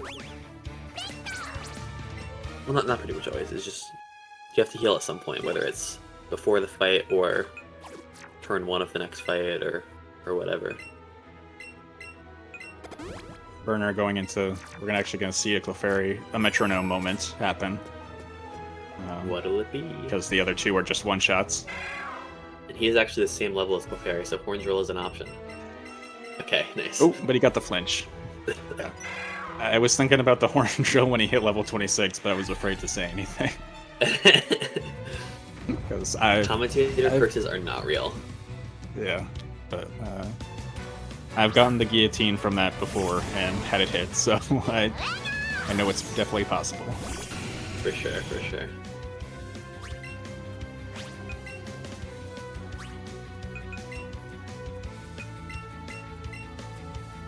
So yeah, actually, not really relevant here, but the Golbat on this fight is the only fight in the entire game where minus speed Pikachu means anything at all. And that's because the Golbat will outspeed you with minus speed only. But that is the only impact that it has, and it's pretty insignificant. So minus speed is very much runnable for Pikachu, but causes a lot more problems than Eevee. So definitely steer away from that.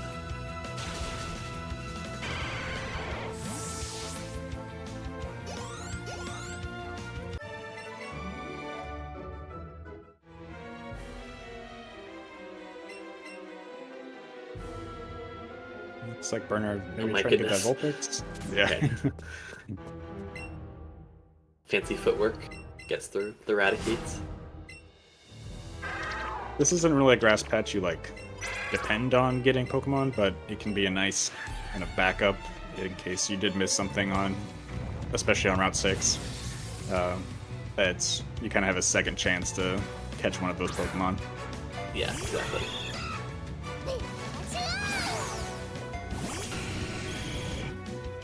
Yeah, depending on your catch route, it really can like save you in a pinch if you see something here that you weren't necessarily expecting. You can afford to like maybe, for example, not. You can afford to miss something later, maybe like a Ghastly or a Psyduck or Tentacool or whatever. Which is really nice, especially in like a race setting. To not have to like wait for things so often is really nice in the late game.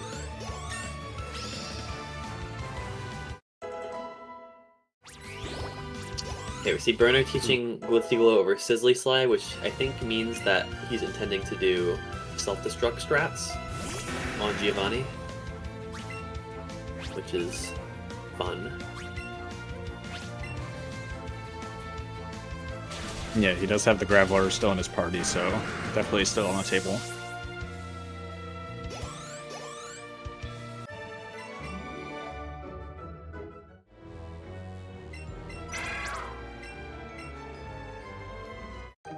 Buzzy Buzz does have its applications. I think it does make the Jesse and James fight a lot safer with Buzzy Buzz. Yeah, because you can paralyze the Arbok, which prevents it from going twice, which can definitely be a nice perk, rather, because getting that Glitzyglow can one-shot, but it's... Yeah, you don't really Not very expect it to ever.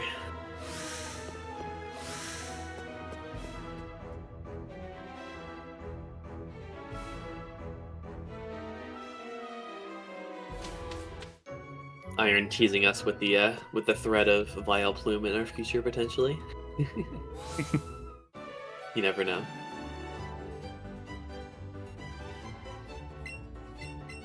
I did get my first taste of Vile Plume a couple days ago. It's a Pokemon to catch. Certainly.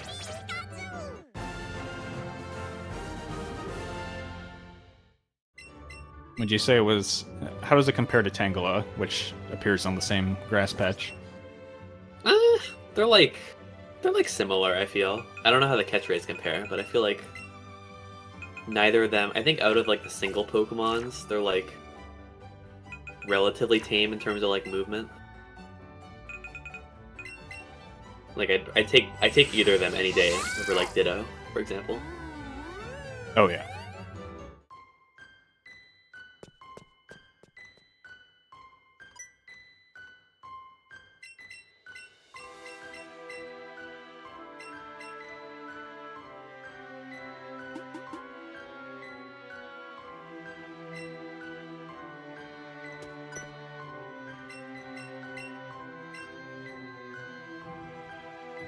Rare Power Zubat for Iron.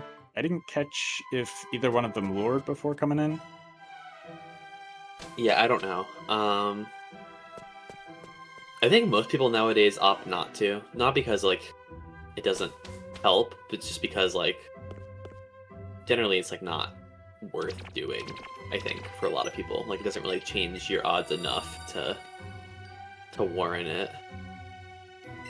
And you get and by saving that one lure, you could potentially skip the super lure, which is nice. Mm-hmm.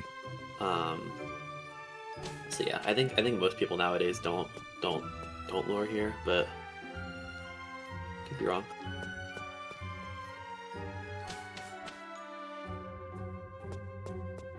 Well, judging from Crisis's comments in chat, I'm confident. I'm assuming he didn't not lure. Yeah,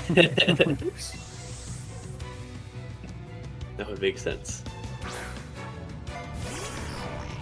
So yeah,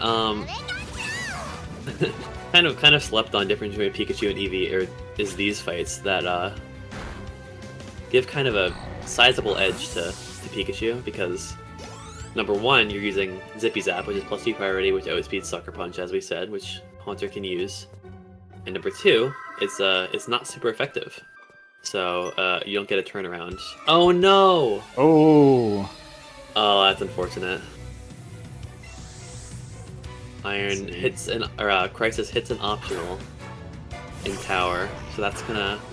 I haven't even been keeping track of pace this whole time, but it's definitely gonna set Crisis back a little bit. it doesn't get the one shot. Oh man. But yeah. No turnaround, skip Super Sucker Punch. There are ranges though, so your Pikachu has to not be like minus attack for them to kill. Yeah.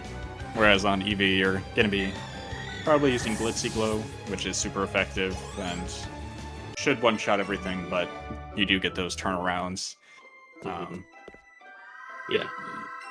You can, with, I don't know, if you're like level 30 and have a decent attack, you can go for the Sizzly Slide, but I've never bothered to check what the ranges are on that, but it's theoretically possible. I don't think they're very good. I think maybe if your attack was very good, you definitely could justify going for it, but I've definitely, sometimes you can get bailed out by the burn damage, but at that point, it's pretty much the same as getting a turnaround, so. Right, yeah. That's kind of how I viewed it as well. Like, I think your special attack would have. I think you maybe would have to be like exactly adamant with a lot of attack AVs to even consider it. Yeah.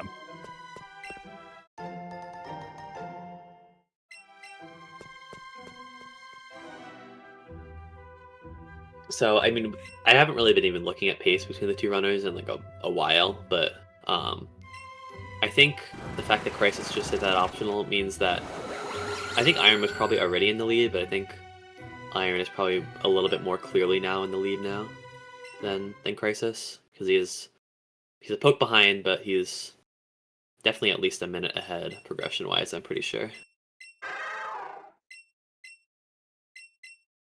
But it is still relatively close, all things considered. and he still does have to take care of this wheezing, which was we were a little bit worried Yes. about earlier. Yes. This is true. Yeah. So he doesn't get crit, so he's good. Yeah. Most level 30 Pikachus that are like neutral special attack are better. Like for example, Crisis is probably.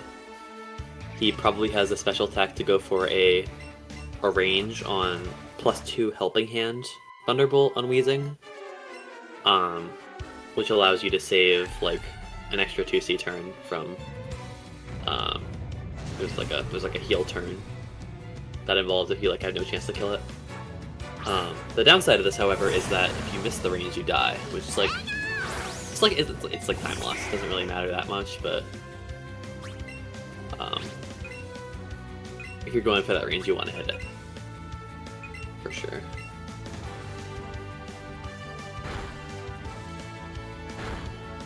Okay, that's really good. Ooh, nice. I don't think I've ever seen that.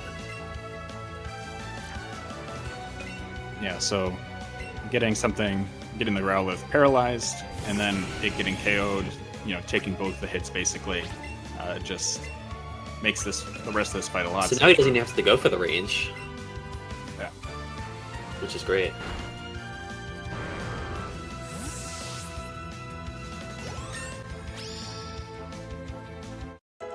Which, to be fair, at level 30 or level 29 might have still been a range, even with his plus special attack feature.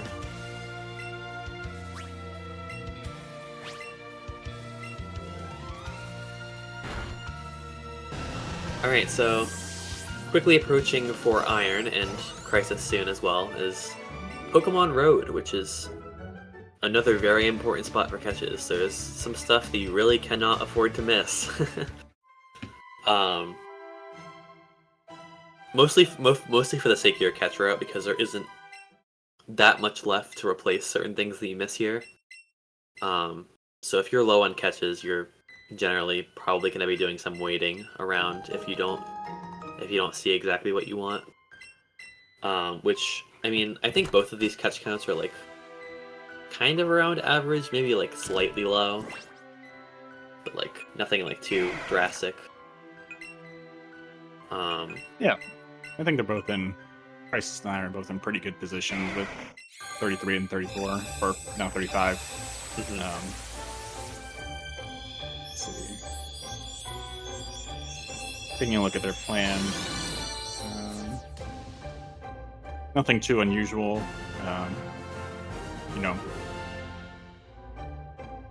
If they can find everything that they're planning, they should be able to get by with just, catch the Starmie, catch the Muck afterwards, and be okay. Yeah. Alright, Iron gets Ponyta pretty early on, which is great. Yeah, Ponyta, not getting Ponyta on Pikachu is, like, technically doable because you have Arcanine.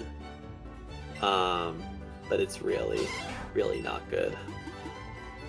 Oh boy. Ooh. This can... I don't know what's going to happen there.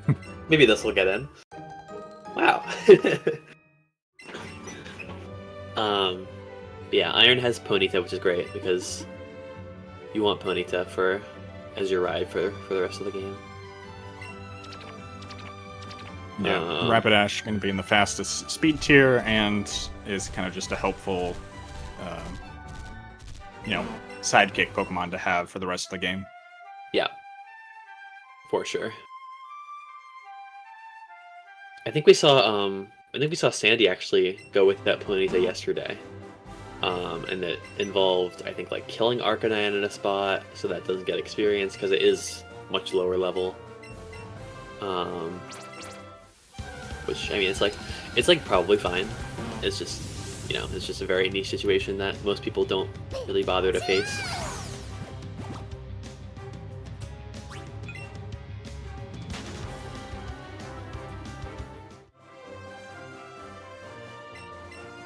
And luckily, Pokemon Road or Cycling Road is a very large route, and there's lots of grass, so you're going to have, multiple different chances to find the Ponyta, the Doduo, the Psyduck.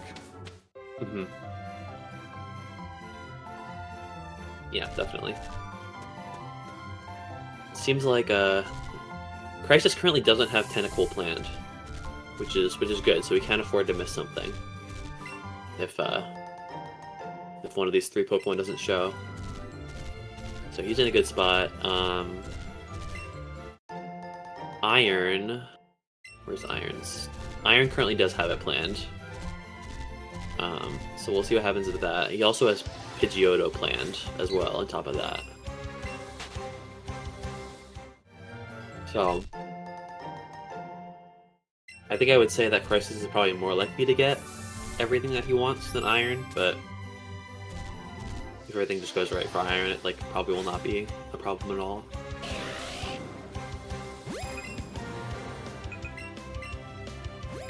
And Eevee always on the table for both of them. This is true. One of the upsides of Pikachu is that you can catch Eevee. It's like the last good 2-poke bonus in the run. Well, good is a strong word, but it is a 2-poke bonus that's like fast in your way. Alright, and Iron gets everything. Well, he doesn't have a what's it called? Pidgeotto, yeah.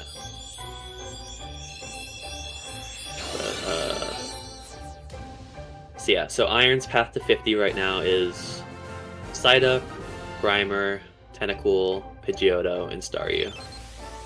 So the 5 catches left, and then for Crisis we have Staryu, Grimer, Doduo, Psyduck, and that's it.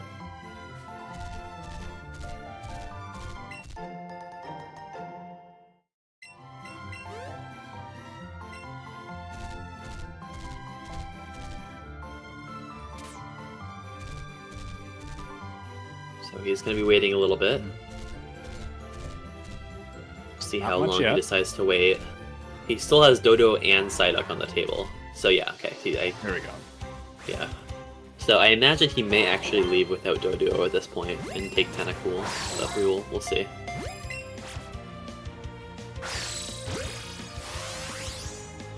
Yeah, Psyduck is one that attacks pretty consistently early, so YOLO throwing is generally not advised, but it can attack second cycle as well, like pretty commonly, but typically it's one of the first 2.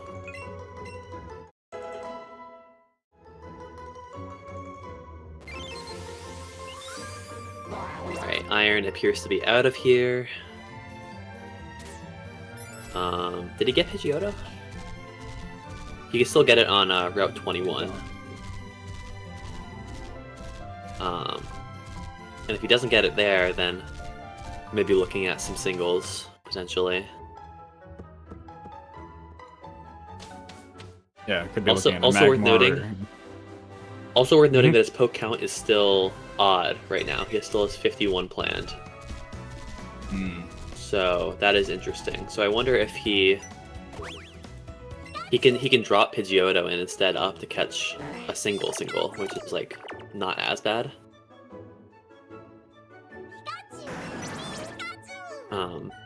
But Crisis is even, so I think his route is like pretty clear, I think. Oh, we're gonna see over on Burner's screen, he's setting up the self-destruct.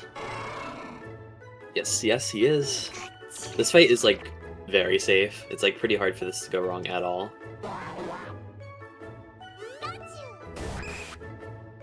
Even if you get like crit several times, like it's just like you have to, you'll like never have to heal. And then this just dies, Persian dies, you bring an Eevee and Bouncy Bubble, and that's it.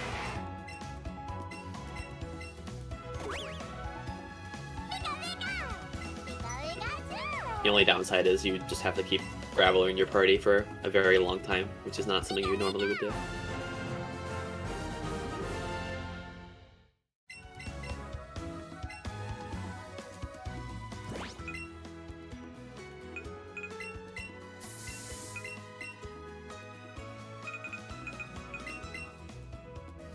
Alright, so we'll see what happens with Iron on this route. This route is going to be very important, this Route 21.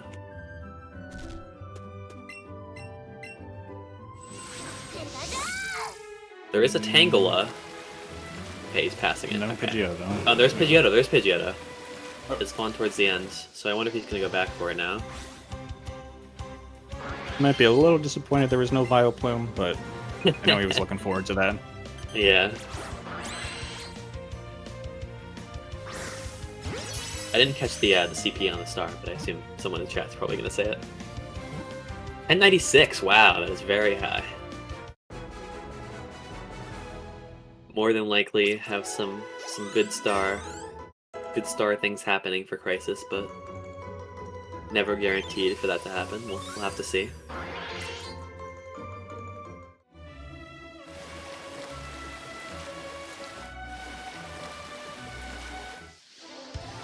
Alright, Iron is leaving Route 21.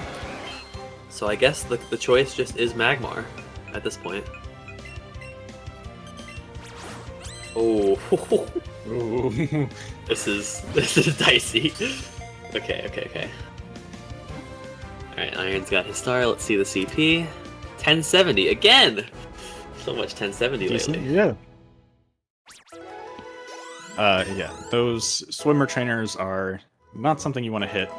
They're very dangerous because not only are they high level, but your party isn't really in the best position to take on anything at the moment.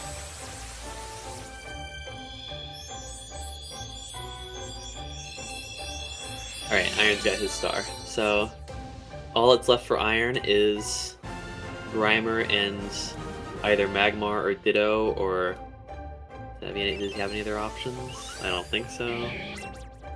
So we'll have to see. So lot more stakes for Iron at this point. Crisis is just catching Grimer and then he's done.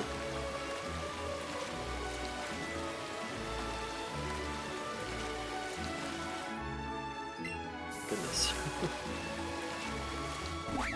Okay.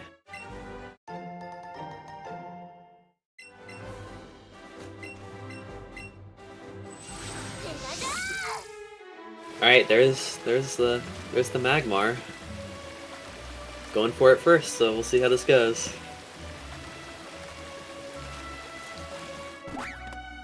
Oh, he has one Ultra Ball. Oh man. Make it count. Oh my goodness.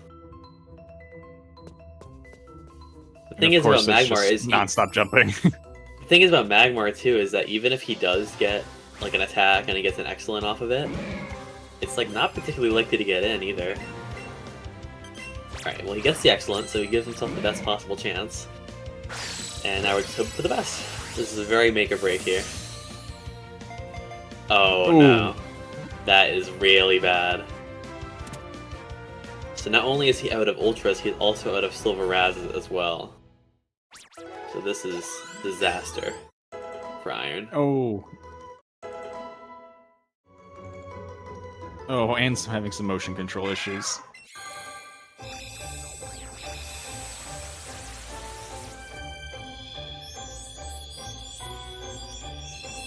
This is horrible.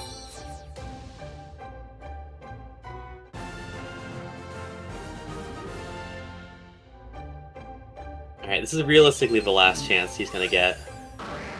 Yeah. And even still, he's gotta catch. Okay, now he has to catch Grimer with Pokeballs.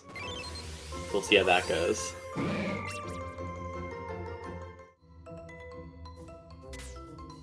At least Grimer doesn't jump around and stuff.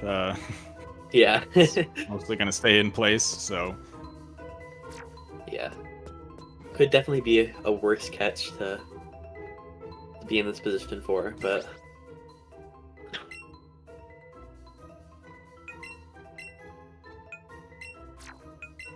Alright, so we got star stats coming up for Crisis as well, pretty soon.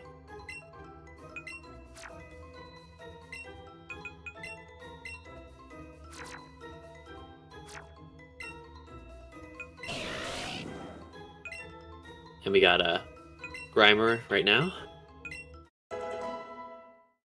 I really hope for Iron's sake that this gets in. It's the attack.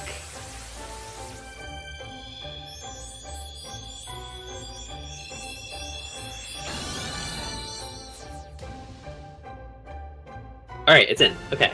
All right. Could have been far worse.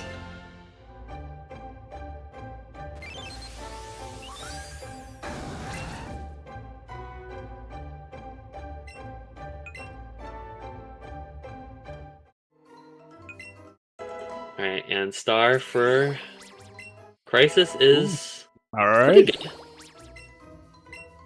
good. Probably above average special attack, and we got lowish speed, which is like fine. Not the biggest deal in the world. Yeah. Speed doesn't matter all that much. But special attack is perfectly workable. Yeah. Hitting 91 in both stats before evolving, you know, I'd be good with it. I'd be happy with that. For sure. For sure. So Crisis is looking pretty good here for this endgame. Just kind of... Depending on how Iron Star is, may... I mean, they are like still pretty close, like time-wise. Like Iron's endgame, or Iron's catch route could have gone significantly worse than it did. Yeah, 122 is very solid. At Star me.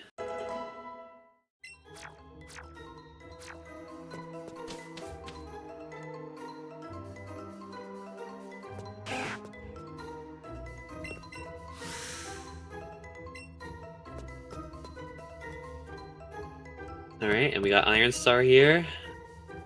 That is not good. Not what you want to see here. So speed is Nice speed is good. But special attack not so much. is not good. So definitely gonna be struggling a little bit with some of the fights.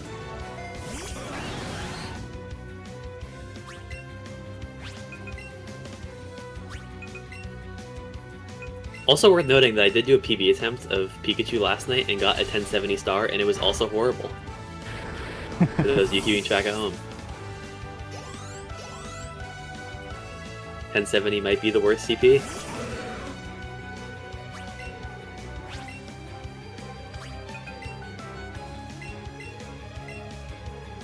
Let's see. Crisis taken on Ted and was managed to hang a Thunderbolt on Starmie all right. Yeah. And Iron about to take on the same fight.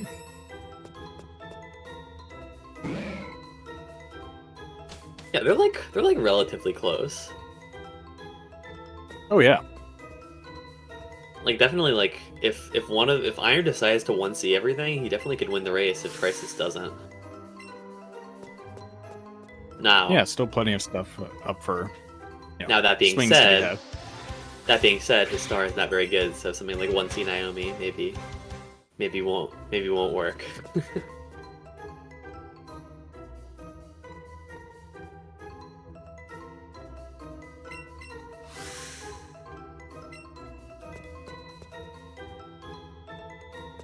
Yeah, both runners probably on.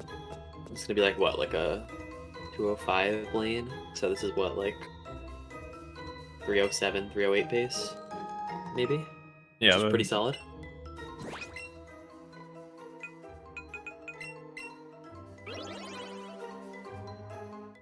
And I believe the median was, as of right now, 308 something.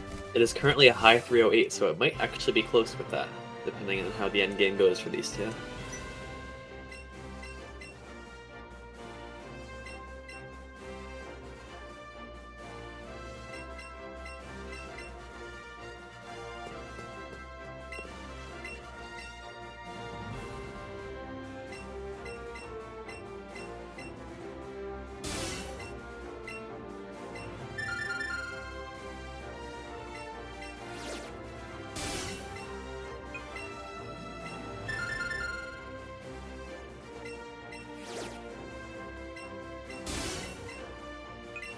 Taking a careful look at these questions because I want to say Crisis maybe uses Turbo, and if there's ever a moment for that to come back to bite you, the quiz time is definitely up.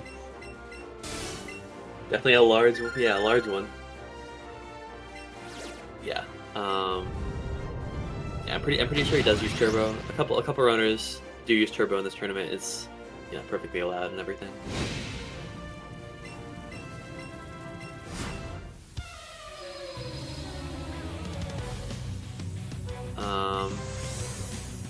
we'll see if either of Crisis or Iron will get the elusive Confused Race skip. I heard through a grapevine that it's possible, but you know, never seen it for myself. Not today. Well, I was doing attempts last year. I was pretty 50-50 on getting Confused Ray, not getting it, and ever since I started up again this year, it's Confused Ray every single time. Maybe they patched it. Yeah.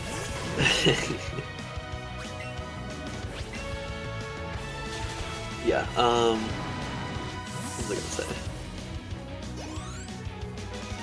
Yeah. Like, yeah, Confused Ray skip just like allows you to like save.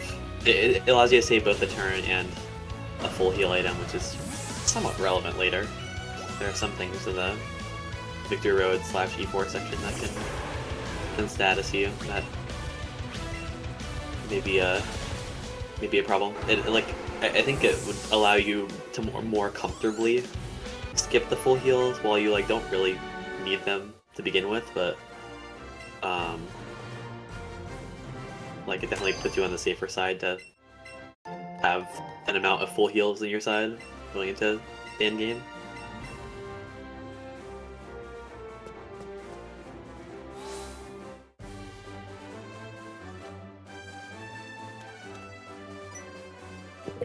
Alright, so while Crisis and Iron hit the bulk of the gym fighting portion, we've got Burner about to head onto Pokemon Road themselves and take on their heavy catching portion.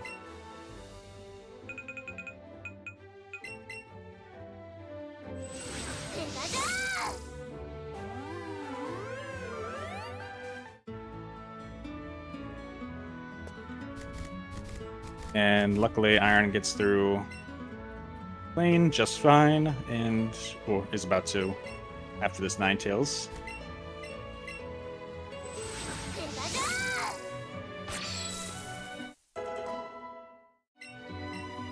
And Crisis going to take on the infamous cans puzzle in Surge's gym.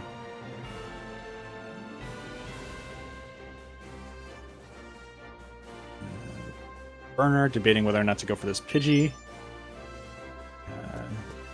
Believe it is lured since it's been luring since Tower, so should be an appropriate level. And let's see, getting Pidgey here can be a nice get because you can level it up twice, and it will evolve twice, thus getting you 3 Pokemon.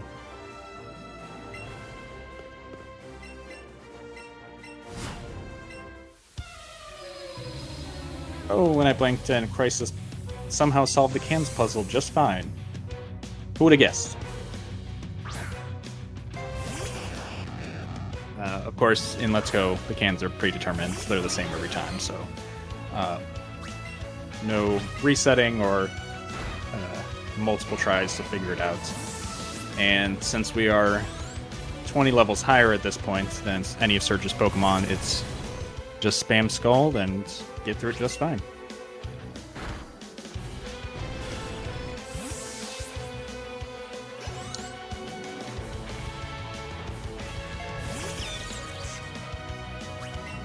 Alright, Iron actually opting to do Erica's gym first, before Surge, and I know he mentioned he was running low on super potions, so this might be a play at doing an early shopping trip. So I believe the thought process behind that is that if you need to collect a certain amount of badges to unlock certain items in the shop, things like hyper potions, and you want to do the shopping in Vermilion rather than Celadon, because in Vermilion it's just that normal Pokemon, whereas in Celadon you'd have to go into the department store, which is much more cumbersome.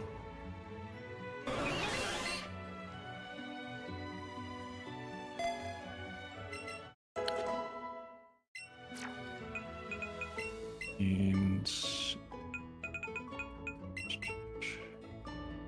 Now Crisis following Iron to Celadon while Burn Rate picks up their Psyduck.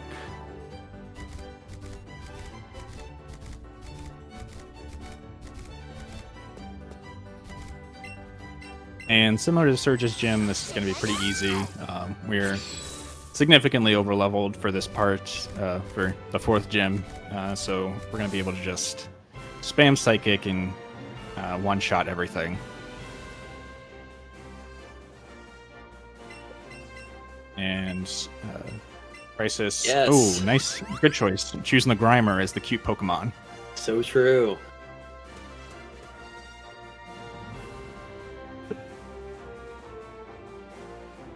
Yeah, any Pokemon here is cute. If you couldn't already tell, right? You know. To be fair, how is the Pokemon Company gonna tell you that your favorite Pokemon isn't cute? That would just be devastating, exactly. wouldn't it?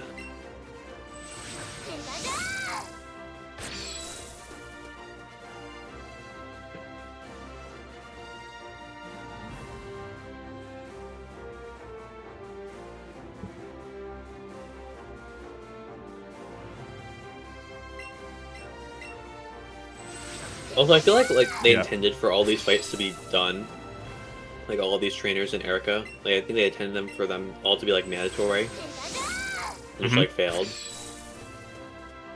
because vision is horrible in this game, as we've talked about many times.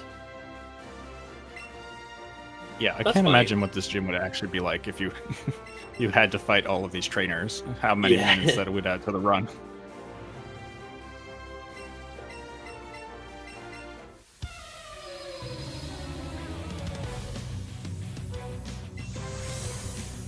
Ooh. That's interesting. Burner actually opted to catch a Pidgeotto despite the caught a Pidgey on the outside Celadon in the Snorlax area. So could have just evolved that twice, but opted to go catch the Pidgeotto on top of the Pidgey.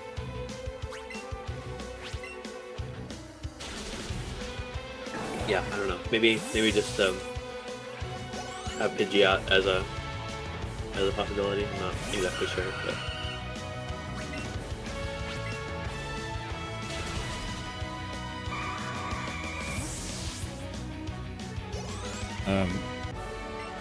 Iron just finishing up his Vermilion shopping because he was, as I mentioned, running low on some healing items. So normally you would do your shopping in Saffron. He kind of pivoted a little based on his inventory of super potions, and yep. Oh, did he do Erica first? Yep. Fascinating.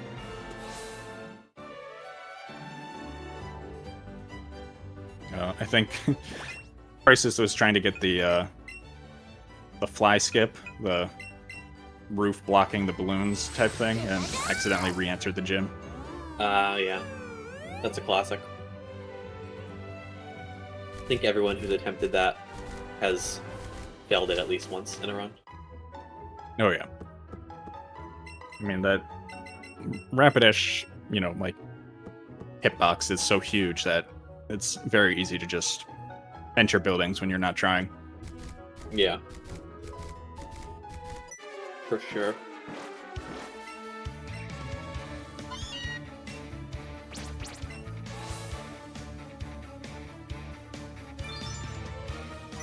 So Iron now taking on Surge, and afterwards we'll be heading to Saffron and catching up with Crisis. Although Iron is 2 pokes ahead, so they are even closer than it might appear. Definitely, yeah. And especially with Archer basically right around the corner for Crisis, things can definitely go wrong to get them a little more even again. I mean, obviously, like, Iron is, like, again, as Gav said, like, they're a lot closer than they appear, but, like, I would assume Crisis is still probably a little bit ahead. Not too much, but...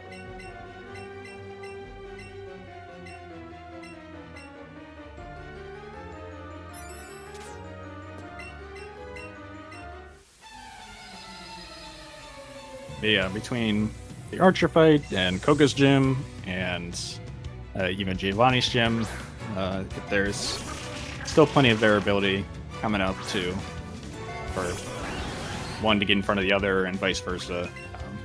And Crisis going for Fire Blast strats on blue, so we'll see if we can nail this. Yep, no problem. Not a problem at all.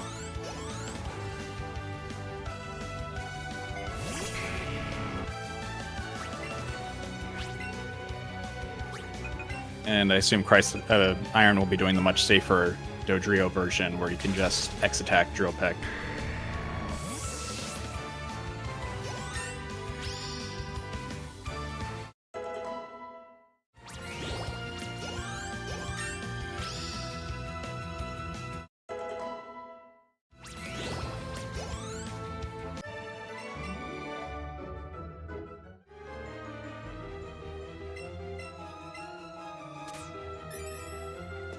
Oh, and I was afraid of that. Burner got a little too close to one of the trainers and ended up hitting them on Cycling Road. No, it was a shame. With 3 Pokemon leading with an Executor.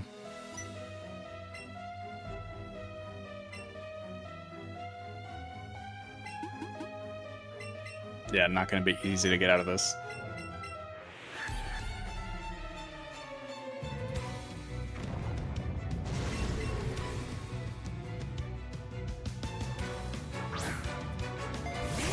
Alright, we got an Archer enter for Crisis.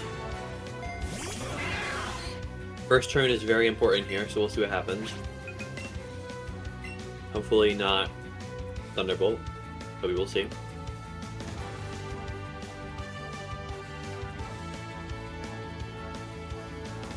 Alright, Protect Self-Destruct is probably the most likely outcome. So, well, 3-turn Archer is off the table now. The fight is likely to not go horribly, because that would involve like Thunderbolt Para or a crit or like a Pain Heal or something. So that's good at least.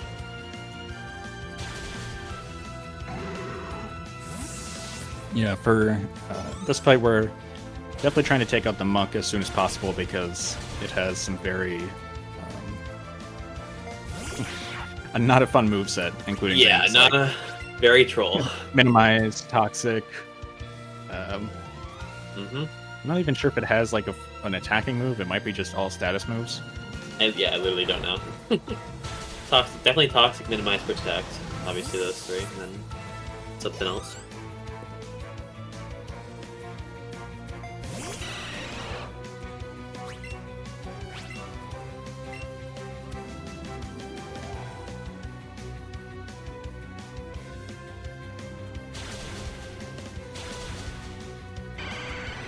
Oh, and Screech is the last move.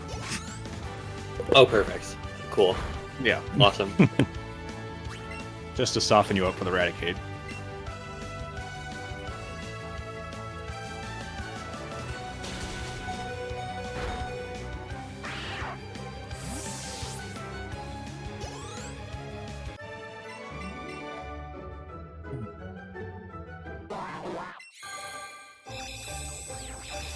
So Crisis just barely hangs on through the Archer fights, finishing at single-digit HP. And Iron about to take on Archer, and we'll see if he fares similarly.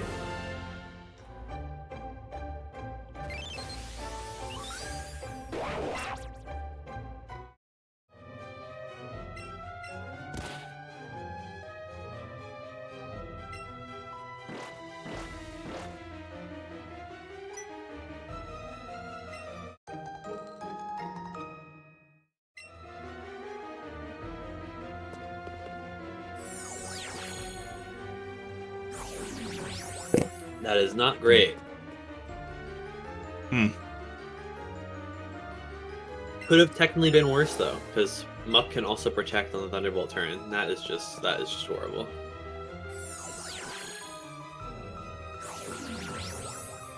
Cubone did attack though, so hopefully the Electrode will self-destruct this turn. Actually, if Muk self-destructs, it's if Electrode is self-destruct, it's actually like possible to still be a 4-turn fight here, which is great. Cubone just attacks the Raticate. Nice. Oh, nice. So, what started as a maybe not so great fight has ended well for Iron, which is great. And meanwhile, Burner finally made it out alive of that optional fight. Using some side up disable strats to get through it. Oh my goodness.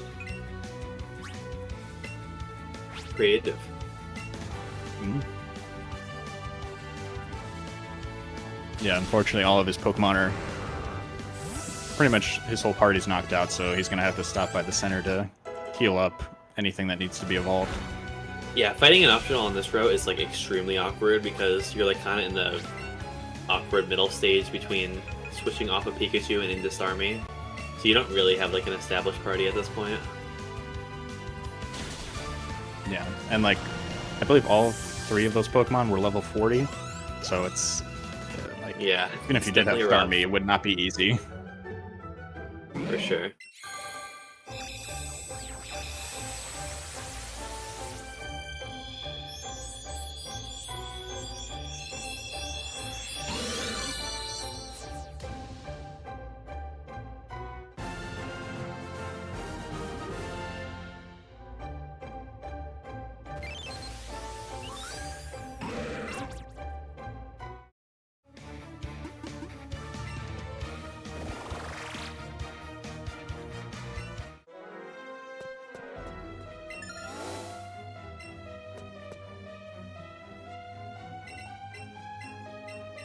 All right, so the Giovanni fight coming up now, which is going to be probably the easiest Giovanni fight of the run.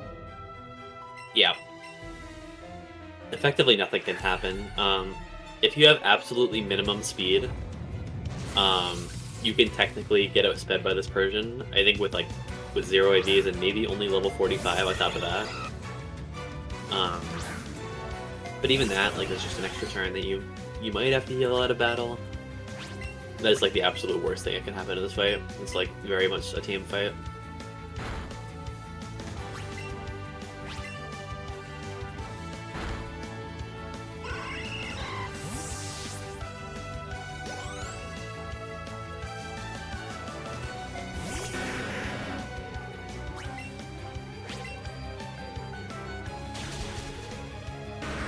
Yeah, Attica, that seems probably right. It's just yeah, Archer's Pokemon being at level 34 is kind of funny, and how it's still such a bad fight. Imagine if they were flipped in terms of the order they expected you to do stuff in. That might be kind of a large issue.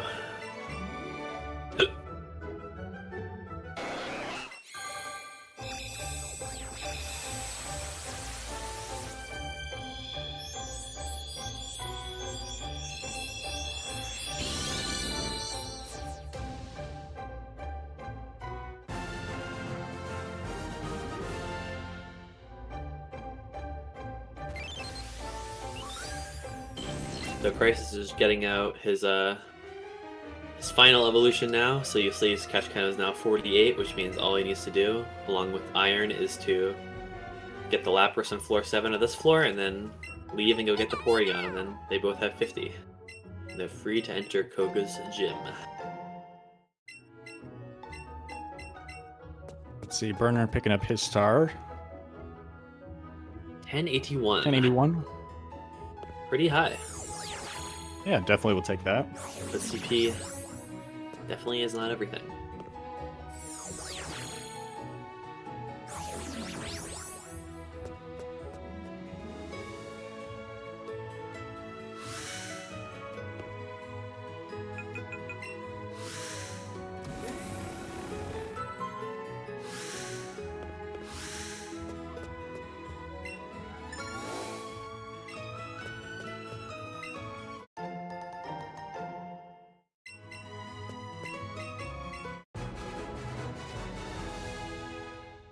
The one thing Oh, I that is also didn't think that- about.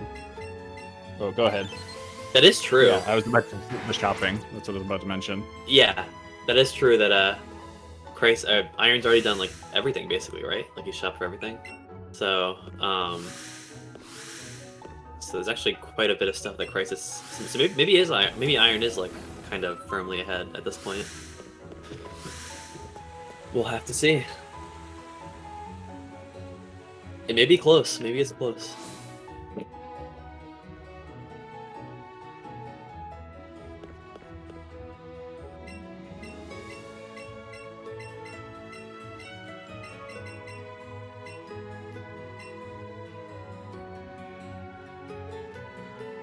It's really hard to say because I mean these runners have been relatively close for a long time.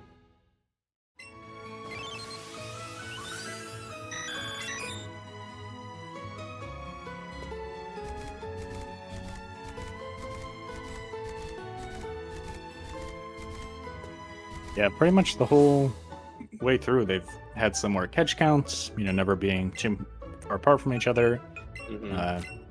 Progression-wise, been about the same. Just yeah, really neck and neck.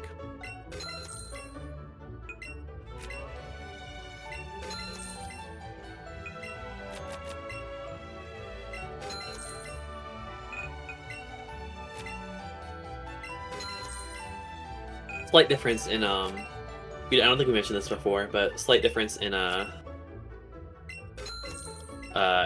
the routes between Pikachu and Eevee is that as part of like keeping your menu like I don't know convenient for using X attacks and X specials throughout the mid game, Pikachu will buy the X defend for One Controller Giovanni very early.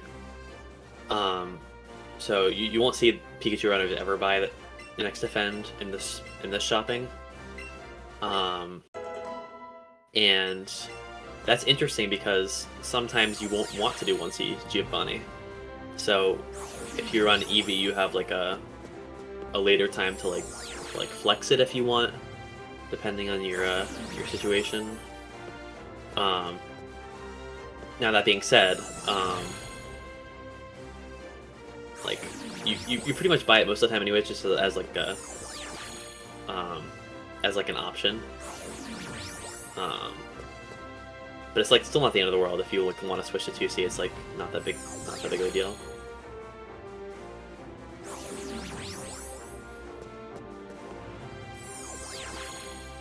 I hope Burner's careful here. Okay.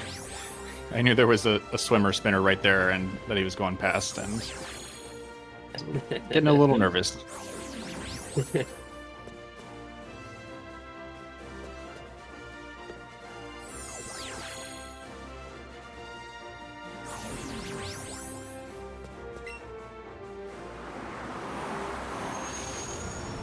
Yeah, so pretty small difference between the two runners here. Definitely gonna come down to it if some trainers try some different strats. Light screen skip, maybe? That would help, yep. For sure.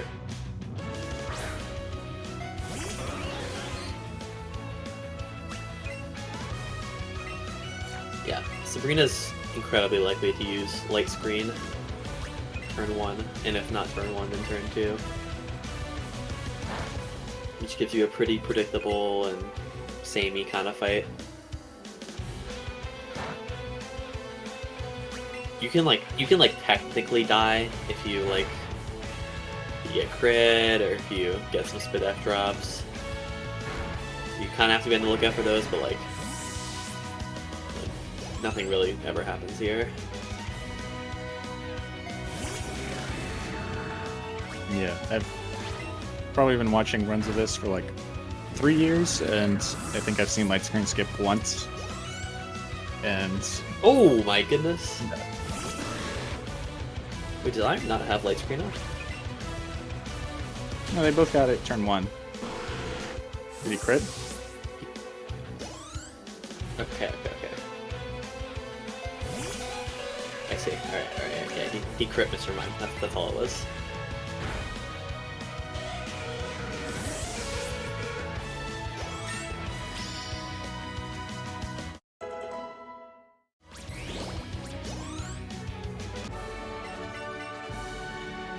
Yeah, I feel like seeing Sabrina is actually like a very viable strategy. Just on the amount of like turns that you would actually just save from not getting light screen and stalling it out. I never really thought about it until Sandy did it yesterday.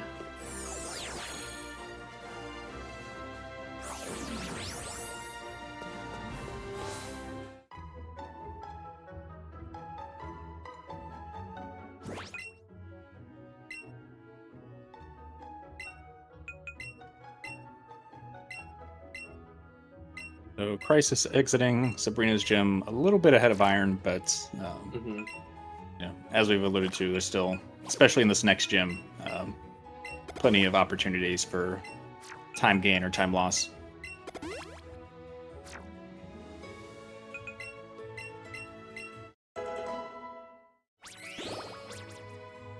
Yeah, 132 is very solid for Crisis. Pretty much can go for all the Scalds and Coughing in Koga's gym, so never really gonna be in doubt when it comes to Psychic PP, which is great.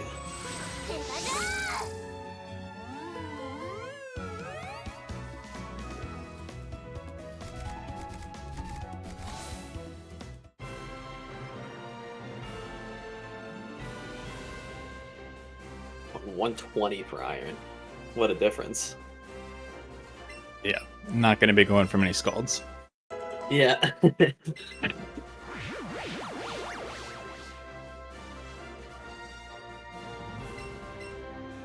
So true. Wait, over under. Okay. Between Crisis and Iron, over under 6.5 Kaden turns. Combined? Combined. I'm going to go under. I'm going to say 6.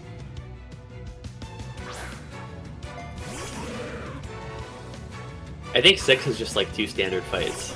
Maybe I should have said 7.5.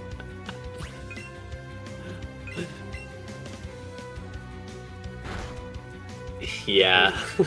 Moonblast. Okay, 7.5. 7.5. Okay. Already not off to a great start. Yeah. Was it Moonblast special attack drop? Yep. That's not great. Although, again, Crisis has the Psychics to be able to go for this, so it's not that big of a deal. That doesn't help, though. Iron also got the Moonblast, except no attack drop. One thing about Moonblast is that I'm pretty sure it does make it slightly more likely to use Explosion on Koga. An Explosion is very good if you get that and don't, get crit.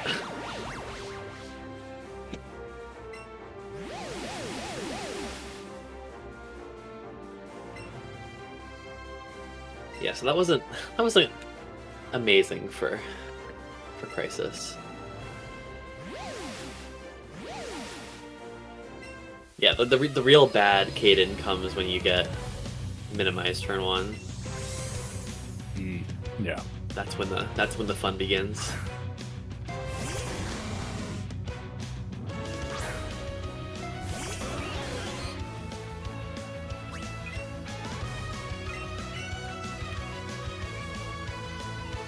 Okay, no explosion. Toxic is definitely the worst outcome.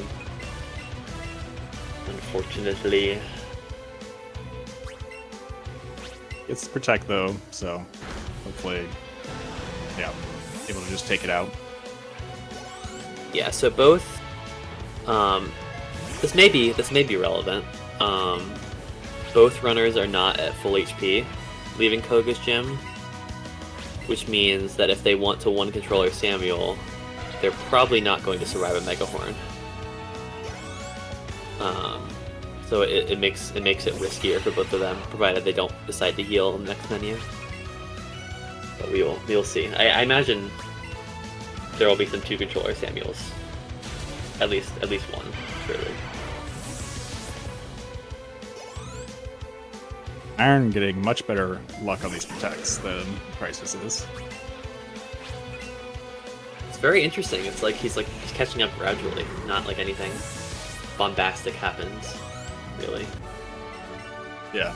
Crisis got the Toxic, and then got Protects from Venomoth and Golbat, and Iron got none of that, so...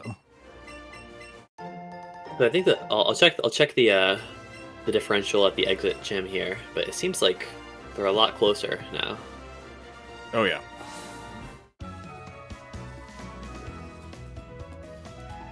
Wow, 4 seconds. 4 seconds we got between these racers.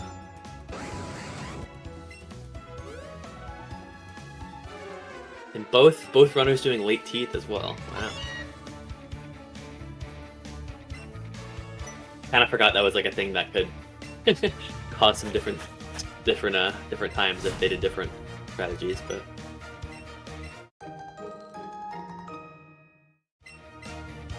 And just like that, Crisis and Iron are just tied now.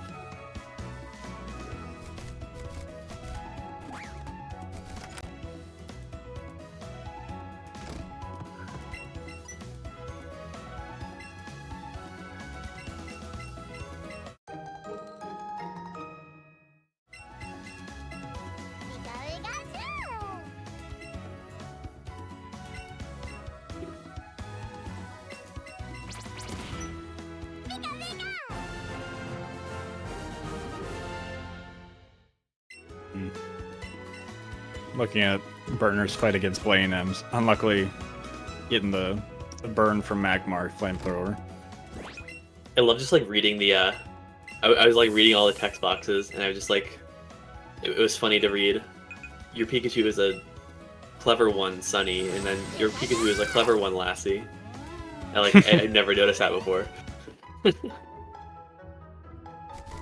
Yeah, there's some weird gender differences. Like, I know Bill calls you lady, but he calls the boy trainer pal. Unbelievable. So much character loss. Unbelievable. Yeah. Oh, Iron is super repels. Oh, that is interesting.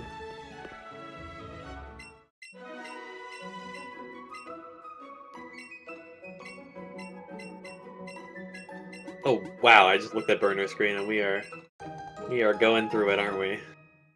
Yeah. I believe he has. I think someone mentioned earlier that he has not great speed. So.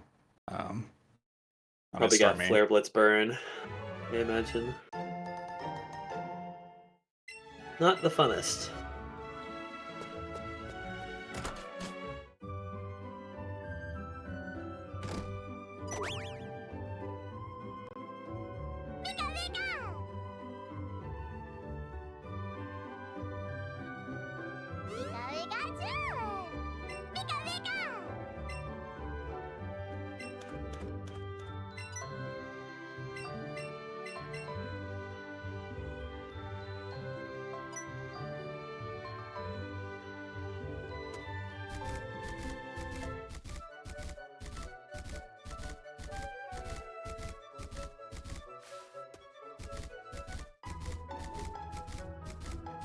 So both are Pika runners making the journey up to Giovanni's gym. Going to take on the first battle, and then the second one is where things get a little more exciting.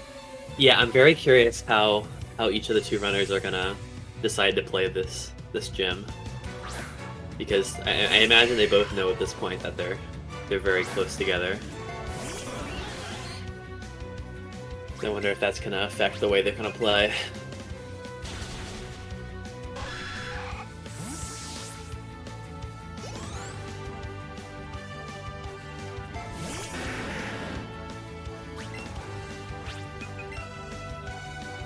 If I remember, Crisis has the balance, like pretty good special attack, pretty good speed. Iron has the bad special attack, great speed. Yeah. He can. Oh no, you can't even do that. This is Pikachu. In Eevee, you'd be able to get the XP on Viridian Rival, but unfortunately that's not going to be the case. Alright, Crisis opting to 2C this fight. Let's see what Iron does. Iron is 1C'ing, alright! Alright, baby, this is a big moment. Iron could So- take the lead here, potentially. Yeah, Iron going to be trying to hit a Hydro Pump.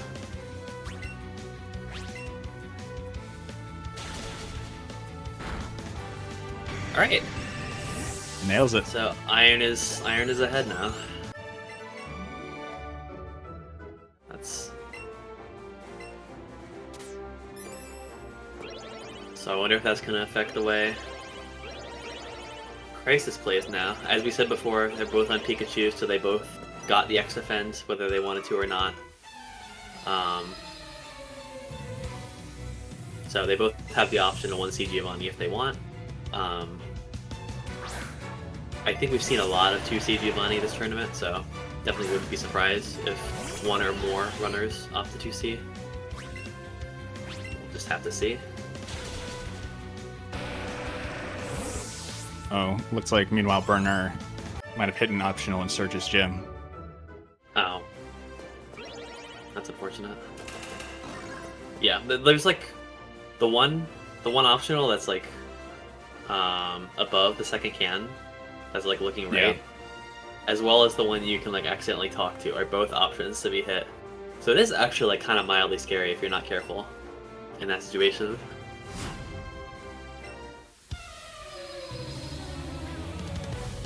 Yeah, to Sandy's point, literally I feel like everyone has hit at least one of those optionals in the time playing Let's Go. Yeah, after hitting it once, I always take like an extra wide berth, Yeah. after like trying Okay, to. both of them are 1-seeing. Okay. All right. That is interesting. Iron may need to heal after this fight. Okay, he gets Slash. Alright, perfect. So neither of them will be... Oh! Wait, what happened there? I missed it. I just assumed that he was, he had already taken the damage, but it seemed like he took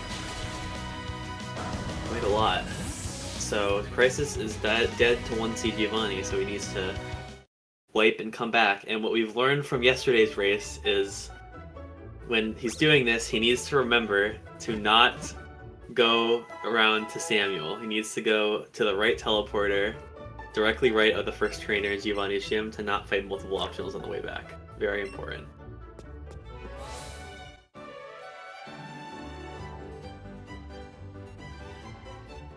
That is what ended Kerbis's race yesterday.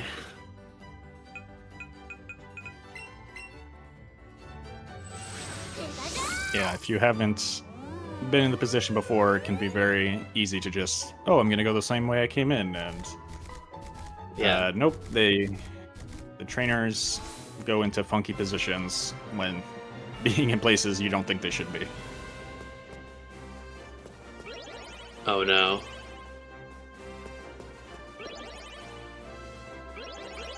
Oh no. Yeah.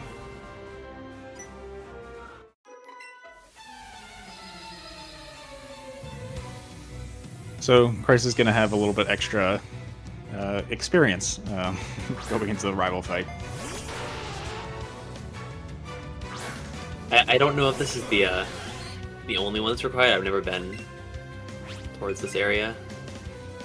This might be kind of scary.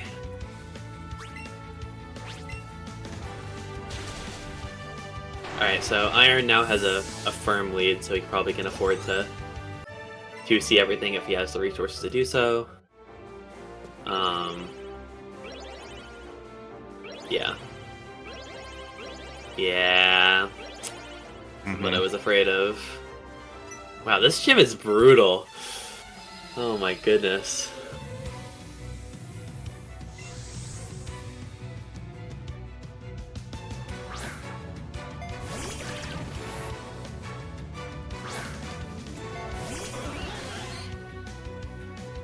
Very I don't even know how they pulled this off to have like such different gym. I don't know. Oh, I've never seen anyone hit an optional in this gym before. Ooh. Wow, I didn't even. It's actually very interesting because I was wondering how how far you can go before you'd be hit. So burner fighting an optional in Erica's gym, unfortunately.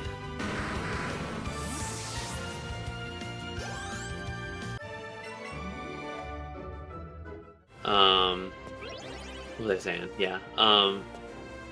Yeah, it's very interesting that Giovanni's gym is like so different between like when you enter and exit the first time and then future visits.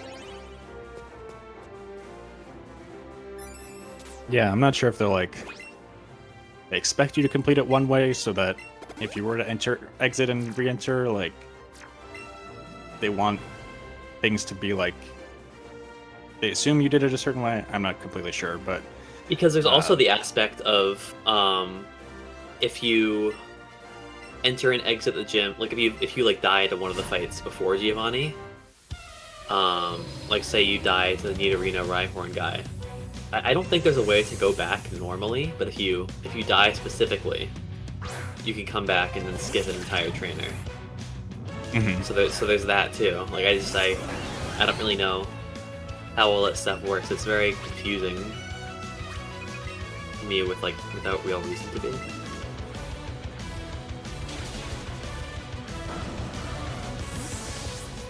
Alright, so Crisis is coming back and 2C'ing Giovanni at this point. Pretty much probably just wants to finish the run, I think, at this point.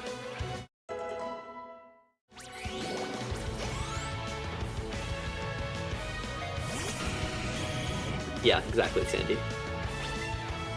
Which I think that is very, very interesting that works. Like you can't there's no way to exit the gym organically. You just have to die in order to skip that trainer.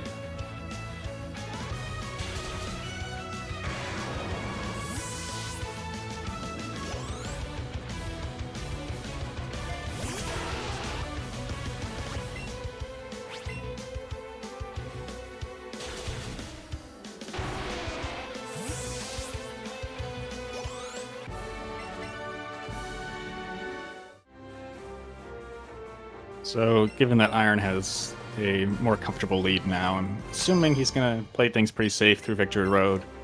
Would be very surprised to see a 1C Naomi.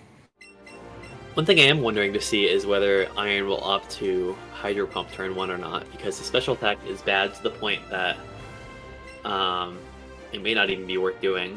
Just investing in, guaranteeing, because +4 Scald is a range if we get to that point. It's a pretty good range, even at the special attack. But it is a range. Okay, but he just gets the range on Hydro Pump, which is great. So, good stuff for Iron. That's exactly what you want in this fight. This is probably... There's a couple of big swing fights in Victory Road. This is definitely one of them.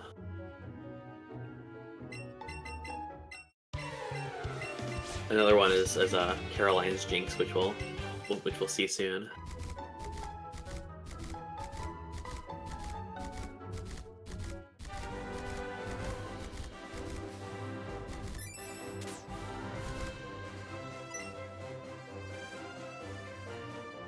Yeah, Iron saying in chat there was a 8 and 16 range, so very, very fortunate to get that.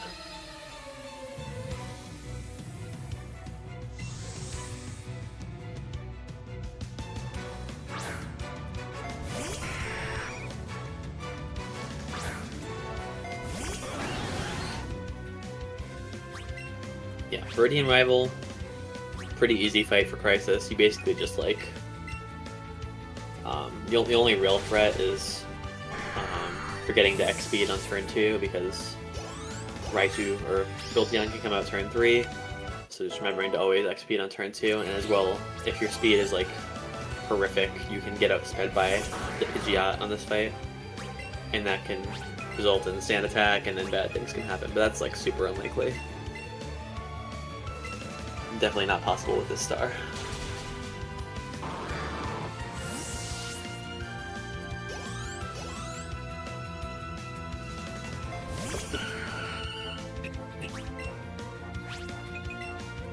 Alright, so...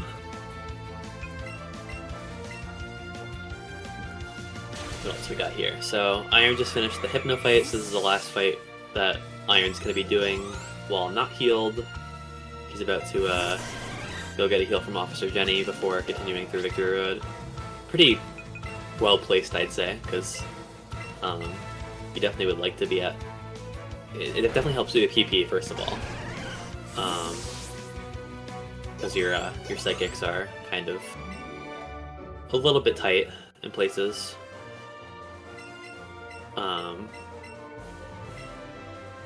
And as well, you want to, if you can, you want to be high HP going into the last fight in Victory Road, which is Dawson. So you would have to heal, or you would have to heal anyways if you didn't get this heal, so which is great. All right, and here we are at Alexa Skip, the last real trainer skip in no amount skips category. See if Iron nails it. Alright, perfect. So yeah, some people approach the skip differently sometimes. Sometimes people will opt to take a more aggressive angle that allows you to pass by her more quickly, but allows an out for you to be seen, and then some people will opt to like just keep running in the same direction over and over again, and eventually you'll just like get past her. It's like very safe and hard to mess up if you do it that way.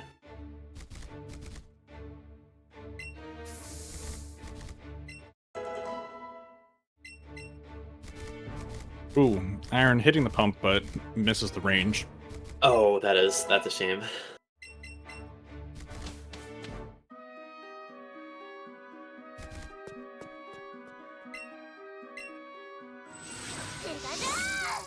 Oh, wow. Burner takes less than half from a Thunderbolt. I don't think I've seen that before.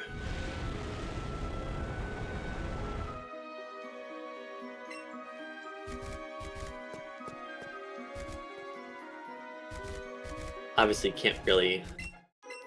He may be dead if he decides to risk this here, because he can just get Sucker Punch plus Thunderbolt and die. Yeah. Oh.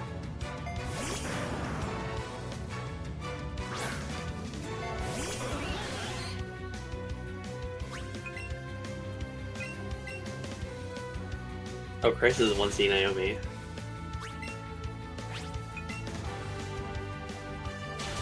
Misses the pump and dies. That is a shame.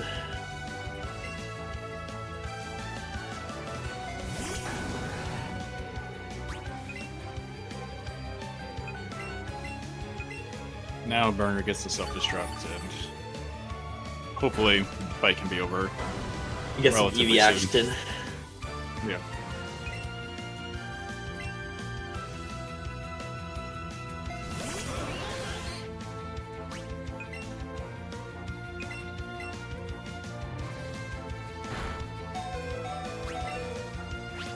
See if Crisis can recover this fight.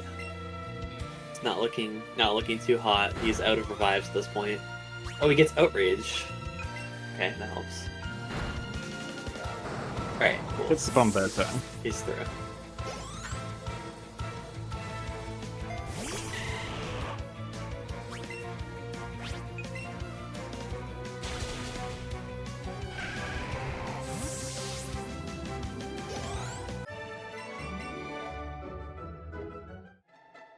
Yeah, I wonder how it seems like Iron's enjoying his use of the super repels. I'm sure it's a good mental exercise for him to remember. Because generally when you're using max repels, there's like very few repel spots where you actually have to renew them, and they're like pretty often the same spot, like close together each time, so you have like a general idea of when you should be mashing your text boxes, but with super repels, it's definitely not the case. Yeah, I want to say with the max repels, you only get the prompt maybe 3 times. Yeah. And Yeah, you really don't have to use many of them at all. 11 is very much not the amount that you need to finish the game, despite the fact that we buy that many.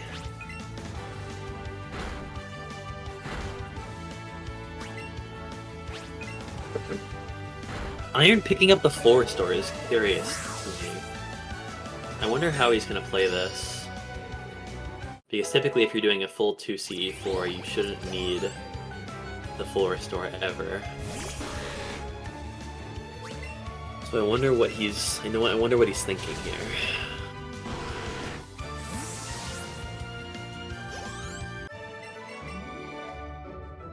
Possibly just play extra safe. Doesn't hurt to pick up. But yeah, if you're going to 2C, it's not really necessary. Yeah, there really isn't an opportunity that you would need it over, like Hyper Potions, for example. But yeah, like maybe just like, I don't know. There could be like a niche situation where it could be helpful. Oh, pulling out the Lapras strats. Oh yeah, Lapras, baby.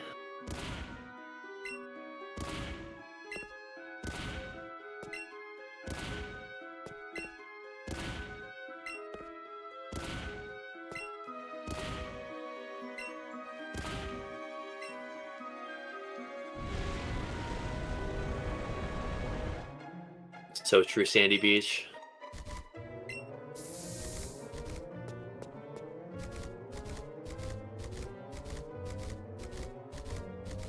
Alright, Crisis doing Alexa skip.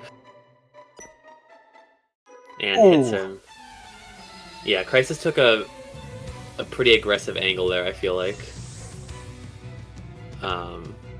Yeah, that definitely definitely can happen sometimes. Can't say that's never happened to me before either. So yeah.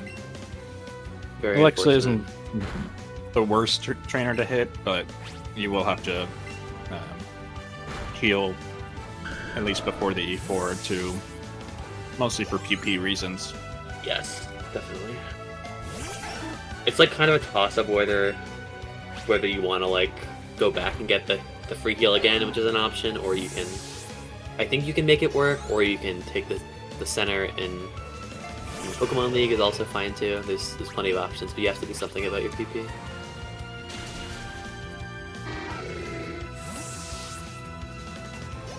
Oh, Iron Scald's Cloister and crits.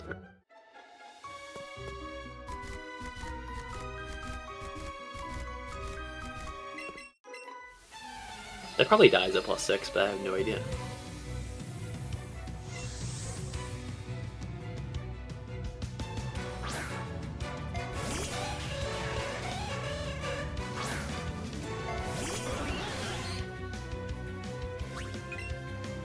Yeah, Lapras is very much storming this tournament, more so than ever before. I feel like last year, not normally, like I feel like people didn't necessarily know what to do 2C wise towards the beginning of this tournament, and it feels like people have a general idea now of like good 2C options, which is great to see. Yeah, last year it seemed like the tournament itself was kind of a process, a testing ground for people to see what worked and what didn't work for 2C. But now people are kind of have established strats of, you know, using Golduck or Dodrio or something like that. Right. Definitely.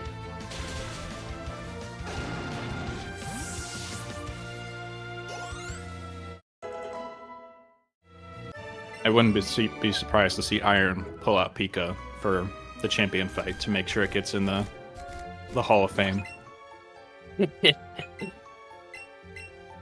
We'll see. I think in this case, he may want the extra setup turn, considering how bad his Starmie is.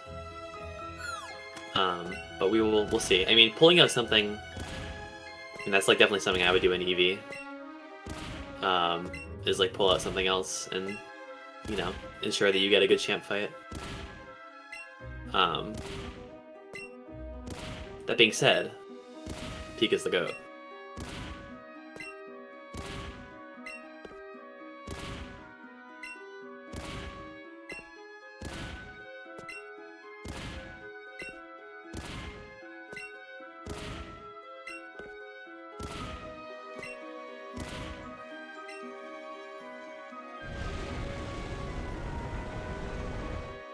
Alright, Iron prepping to controller Agatha.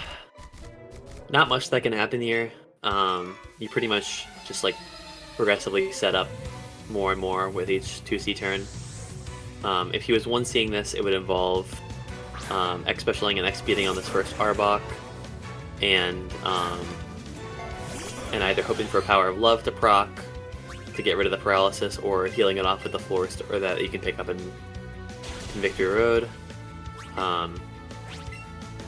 That should just be a pretty straightforward fight as 2C, so not too much to worry about here, assuming the right things happen.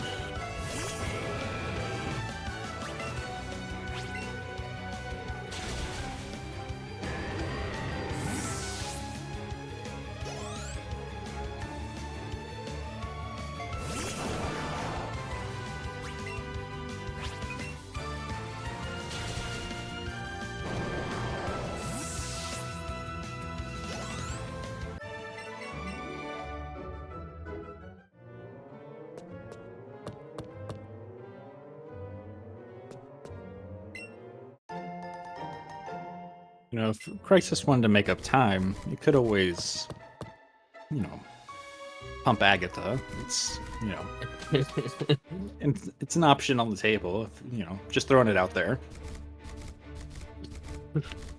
Yeah. Every time you skip a super effective move from Agatha or beyond, you save 2 seconds, I think. So it's not negligible in a close race. If he ranges, I might. Oh, hey.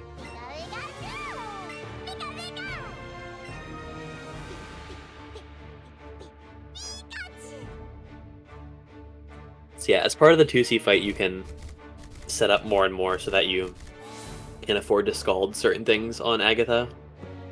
Therefore, you know, skipping the turnarounds for those fights, which is nice. Definitely makes the 2C fight more appealing. It's like Crisis is going to go 1C through the E4. Interesting. So kind of high stakes here.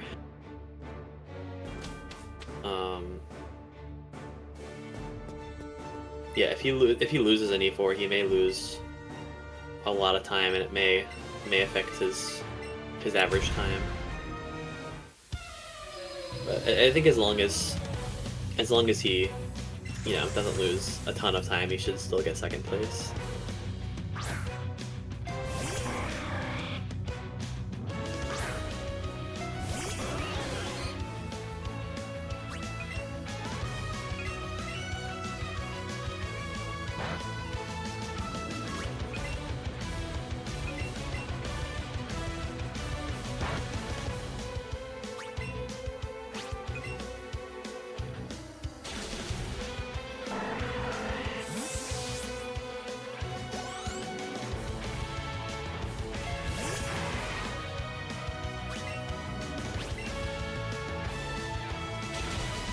So I imagine Crisis is going +4 on this fight.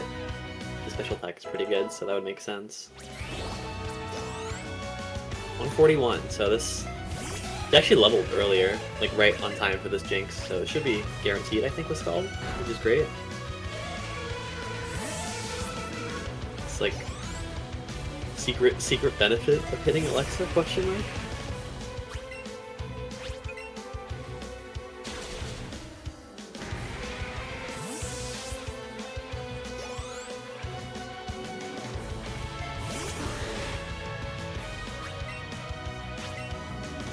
Oh, it was The dragons. Yeah, one of the biggest appeals to Lapras is that you can Ice Shard this, and so you'll never give this a turn, no matter how bad your star is.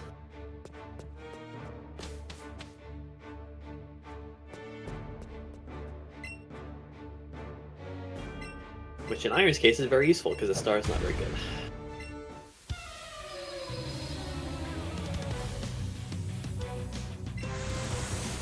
And we'll see what Iron decides to do for champ. I suspect he'll just go in with Lapras just because he would like the extra setup turn for Jolteon.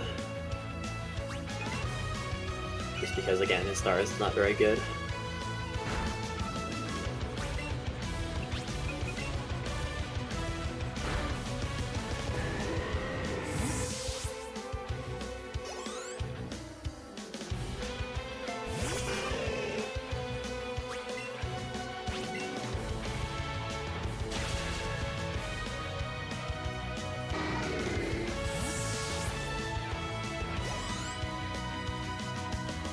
Always interested to see how this first turn of Champ plays out. There's Yeah, I think you can actually Pidgeot die. rarely does.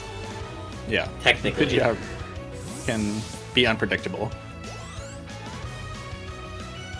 If your Spadef is horrible and you get targeted into an Air Slash and crit, you can technically die. But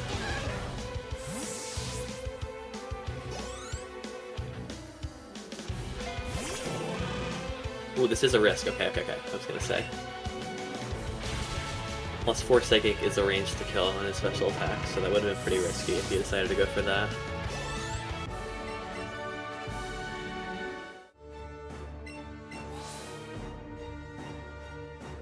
So yeah, now Iron should just be good. He can afford to set up to +6 on this next turn and guarantee the Jolteon range.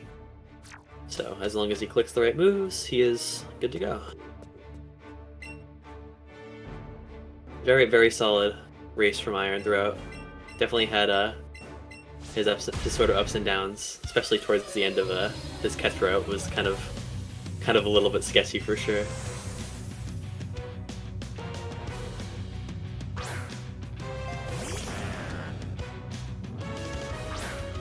But he's overcome.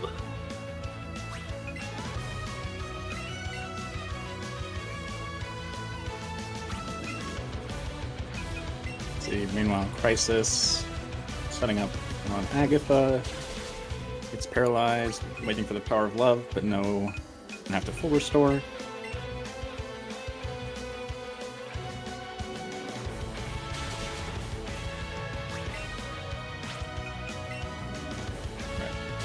Should be fine from here. No defense drops or anything like that, so just spamming Psychic to get through. Yeah, sometimes if you get, it seems like his bulk is pretty good, Crisis. But sometimes if you get, if your defense on your Starmie is a little bit worse and you get a defense drop, you can either die to Arbok or you can be in range of quick attack on Golbat and need to heal on that. But thankfully he's pretty smooth sailing on this fight, so.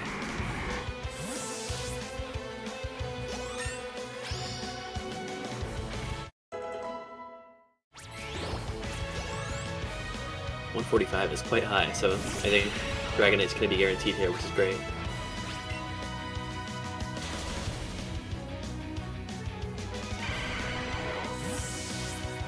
And yeah, so Iron is done. He's probably going to be finishing with either a high 307 or a low 308.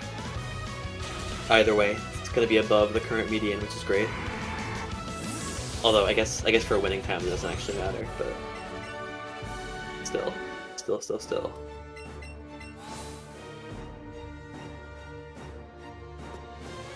to affect future runners potentially.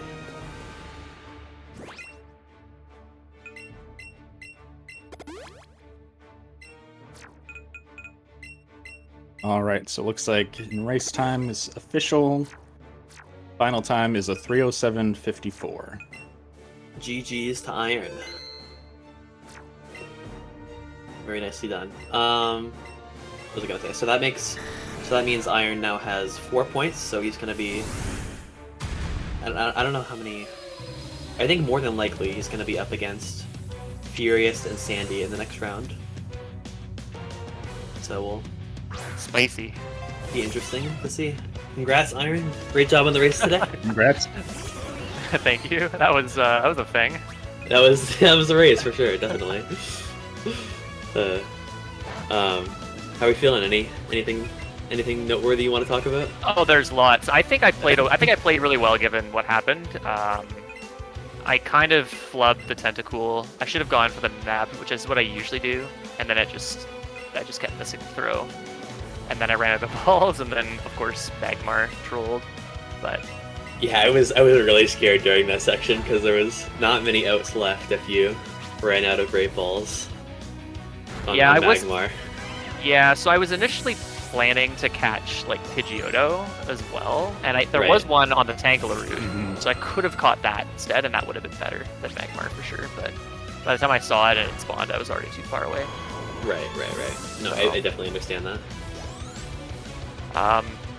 Yeah, the start was interesting. I missed Pikachu twice, or even 3 times. I think it was just really bad. And then I checked after the minus attack issue last time. I checked my nature, and I got adamant, which was kind of good, but also like the hideout and the tower was kind of messy because of the no Rhyhorn, which especially was more of an issue for hideout, not so much for the tower. But You know how your Rhyhorn was huge.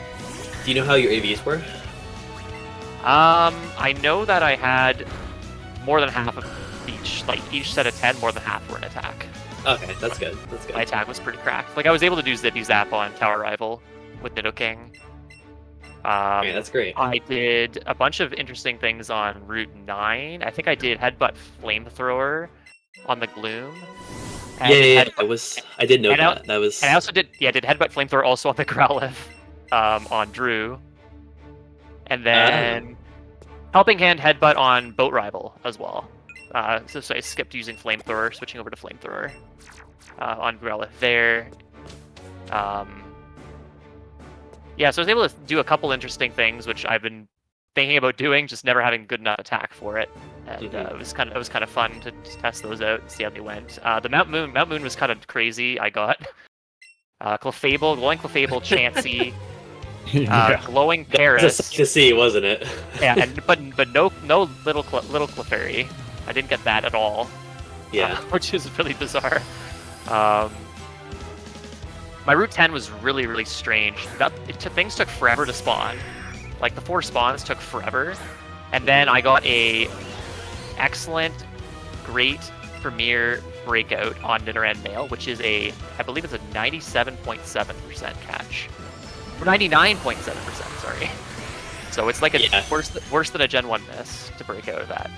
I don't think I've ever seen anyone miss a catch that low. I was asking afterwards if anyone had ever had like a guaranteed catch breakout, because I never heard of anything like that low. And it has happened. That's like so crazy to me that like catches that likely have broken out. Yeah, but I think the one that happened to Joker was more likely to get in than mine, but only barely. So. I mean, yeah, for sure. So that was really interesting. That I had just to go back sucks for so much. Yeah. Something else kind of gave me a hard time. And also, the Nidoran kind of was just breaking out. I just threw balls at the wrong time. Yeah. Growlithe was a bad catch. I threw too quickly, got a nice, it broke out, and then that was great. But I think from there everything was okay. I mean, the star wasn't great. They made it work. Shoutouts to Sandy, by the way. Sandy's on tech. They posted their Lapras strats, and I literally put them in my notes the last night. Wait, that's so funny. And I'd never done Lapras strats before, so it definitely was nice, especially given kind of the swing that happened in Geo's gym, where I was a little bit behind, a touch behind Crisis, and I decided to put a bit of pressure by one-seeing, and it ended up working out. Unfortunately for him, because he died. I'm not sure if he would have gone 1C regardless, but that was a huge swing, and then I kind of just thought I'd play it safe from there. Right. Victory Road was kind of okay. I got to same place, but huge deal. I think considering your Naomi went well, I think that was that was a solid enough Victory Road. That was a 50-50 pump. Plus accuracy, so less than 50% kill. Like 40% or something like that. So that was a good finish, and I kind of played a bit slow on the Lapras strats just to be safe. Right. I think on Champ I started to go Psychic at +4 on Pidgeot, and then I realized that my special attack was low. I think I had like 133 or something like that. So I was like, oh, I should go T-Bolt here. Because it could have killed me with another air slash, so Yeah. if I missed the range. Well, all around, great race from you. I'm sure you're very happy about it. I think you got 3 points. You got 4 points now. You're moving up in the world. Yeah, not a time that I wanted by any stretch, but definitely given everything that happened this time is totally okay for what I got. Right. And not to mention it was the win, so I don't have to worry about my time being above a certain threshold either. So that's really solid. Yes, that makes sense. And we got Crisis finishing up. He's I think he just finished 3:14.27. GG's to him.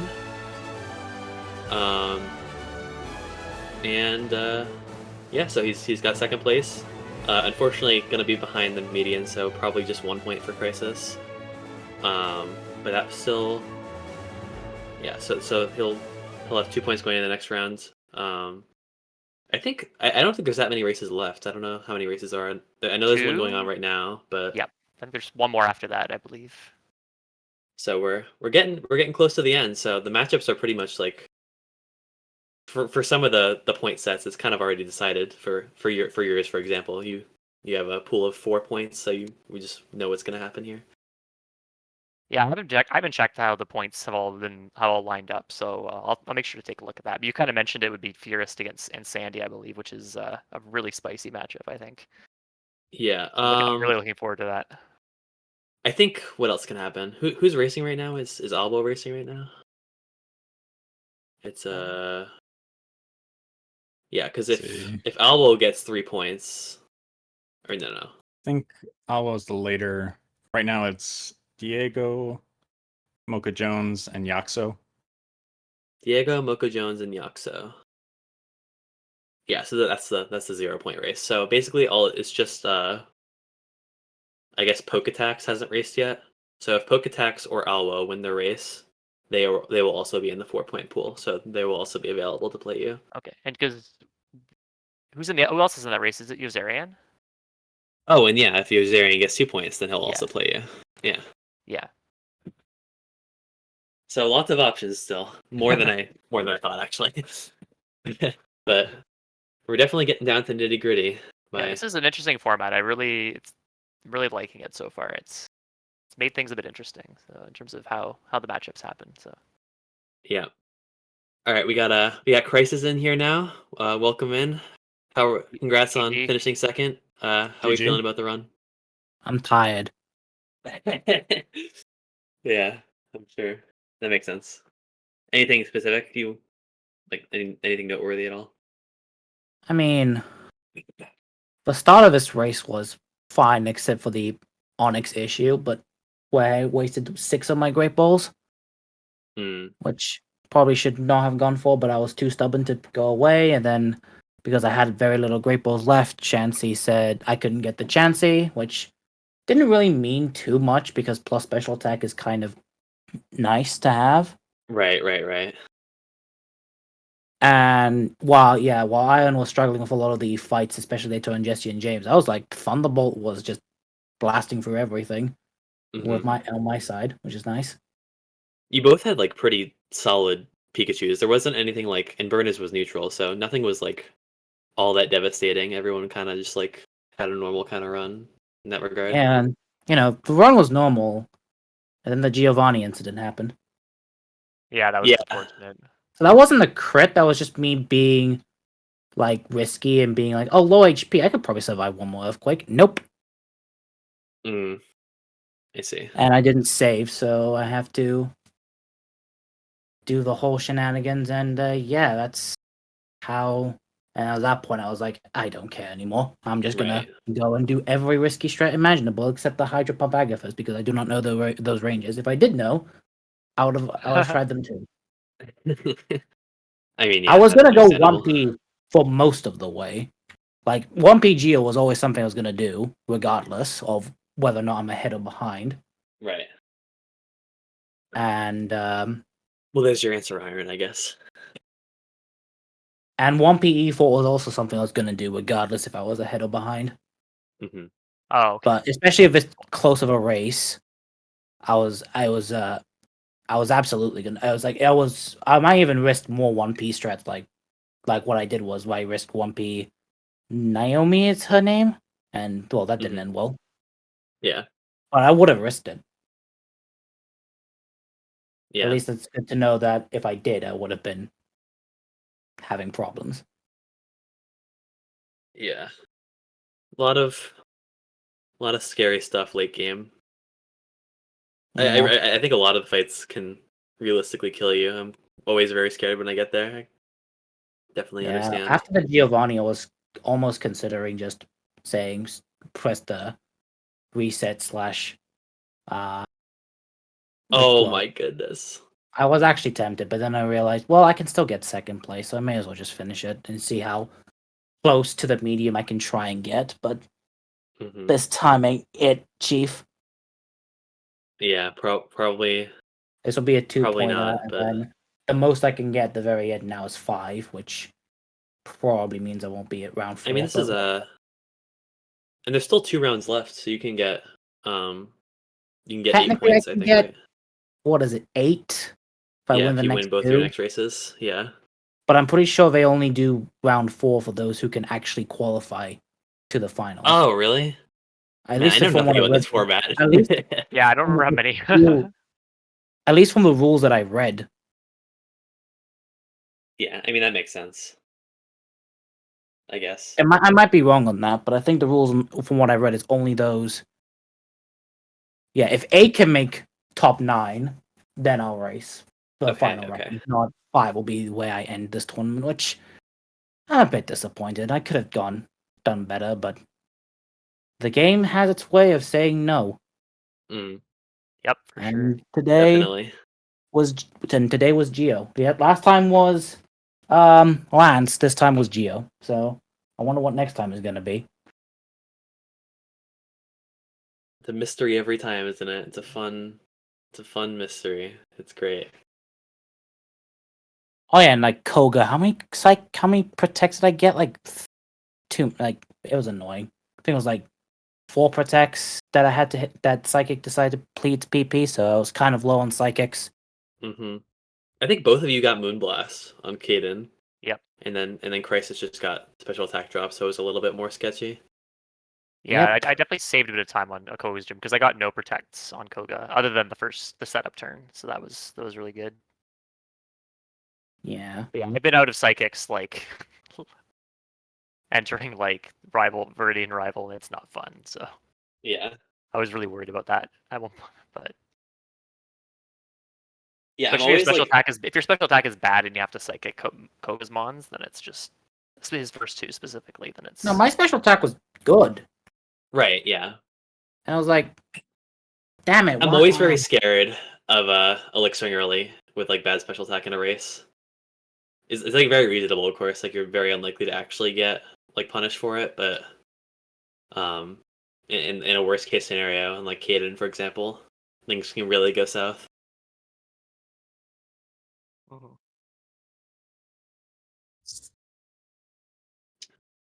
I don't know if anyone saw it on Giovanni, but Burner got Power of Love on Rapidash. So that was kind of Oh silly. yeah, one of those things. It's like the big danger of 1C or a 2C Giovanni.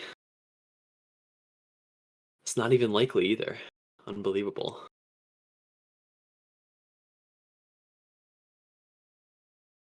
Oh, and is oh wow. This is a star of all time, isn't it?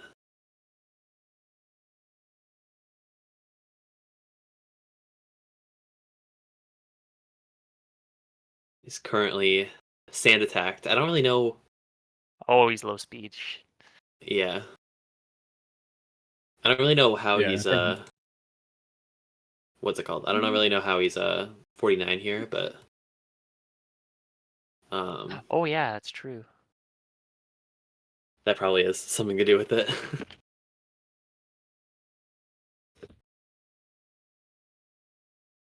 I'm gonna dip. I have to wake up early. I hope this race ends well, and good luck to every other race that's happening right now.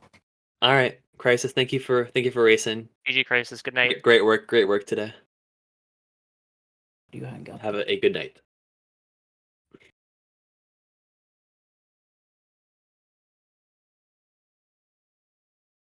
Yes, I think coming Right. into this race, Burner's PB is like a 4:05. So I think the cutoff is 3:45. So it is, I think it's barely possible. I think to finish in within the time limit here. Hopefully, Yeah, it's hopefully probably we'll gonna see be that. close. But this is We'll definitely see. PB pace, even if it goes over Yes. the limit for the tournament. Yes, definitely. I definitely like notice. I feel like there was definitely an improvement over last race because I commentated both the Burners races, and I feel like he's Yeah, I definitely made some commentated with you decisions actually better. on that last one, so Yeah. definitely an improvement here for sure. Because I remember last time he was like catching the same poke multiple times. I never seen anything like anything like that this race. So like there's like definitely a couple like questionable decisions that he made, but I think nothing that bad for sure. Definitely not. So we're definitely seeing some improvement. Yeah, Pat in the chat making a good point. Maybe it'd be good to, as long as Burner's still going and there's PB potential, which there absolutely is, we Mhm. should try to keep the stream going. I don't know if that's something that if Sandy's able to do that. Yeah, I But really don't. I really would feel bad forcing him to cut himself off if he's yeah, on PB pace. especially if he's not local recording. So Yeah, which yeah. I was not local recording that race, which is very very risky because my router went out in the last Oh my race. goodness. Which reminds me I should stop streaming. But yeah, I realized that like I don't know, an hour and a half in, I'm like, oh well. Or I think it was maybe after like around the mansion fiasco. I think it was like, oh whatever. yeah. If internet goes out, it wasn't a good run anyway, which it ended up turning out okay in the end. But... Oh yeah, no audio. That could be a problem. It depends on if he's local recording, I guess. Yeah, I don't know. I think, I mean, even if it was invalid, maybe he would want to finish the run anyways. That'd probably, be fair, I think. Yeah, it's always good to finish a run, especially when you're learning, Hmm. just getting those reps in. Definitely. I need to pin Sandy's notes. These notes are very nice. Oh, yeah, they're good. Yeah, so actually, I forgot to mention I did use another element of Sandy's notes in my run today, which was the Vermilion shop, and Oh yeah. Oh yeah. that was purely out of abundance of caution because I think I had 3 super potions for Archer, and Mhm. I did get T-Bolt turn 1, so Could have mattered. You never know.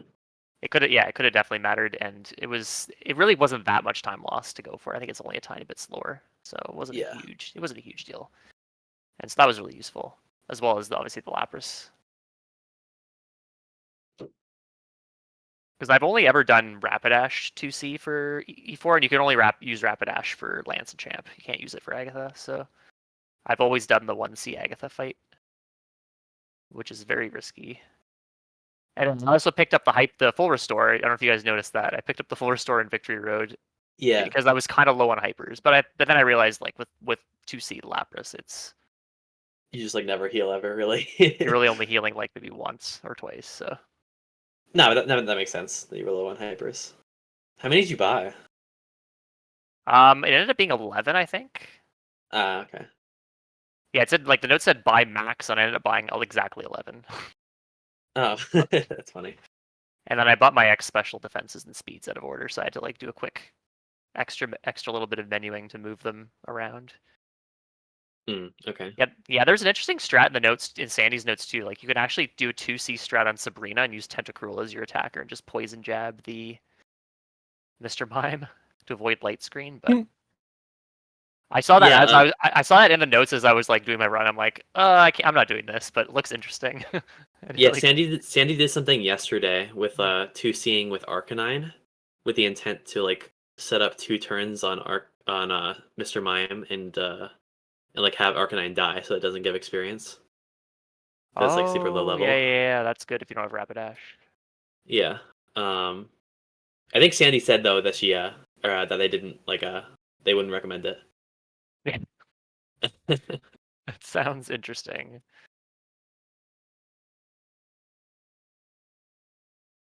I guess the intent is for like Mr. Mime to target Arcanine turn 1. Yeah. Guessing. Yeah, because if Arcanine's actually got good stats, I mean it's low level, but Mm-hmm. so it may not even target it potentially. I'm not sure. Not sure. Implies you don't have Pony. Yeah, that is the thing. Right. Yeah. All right, Burner's about to go for Alexa skip.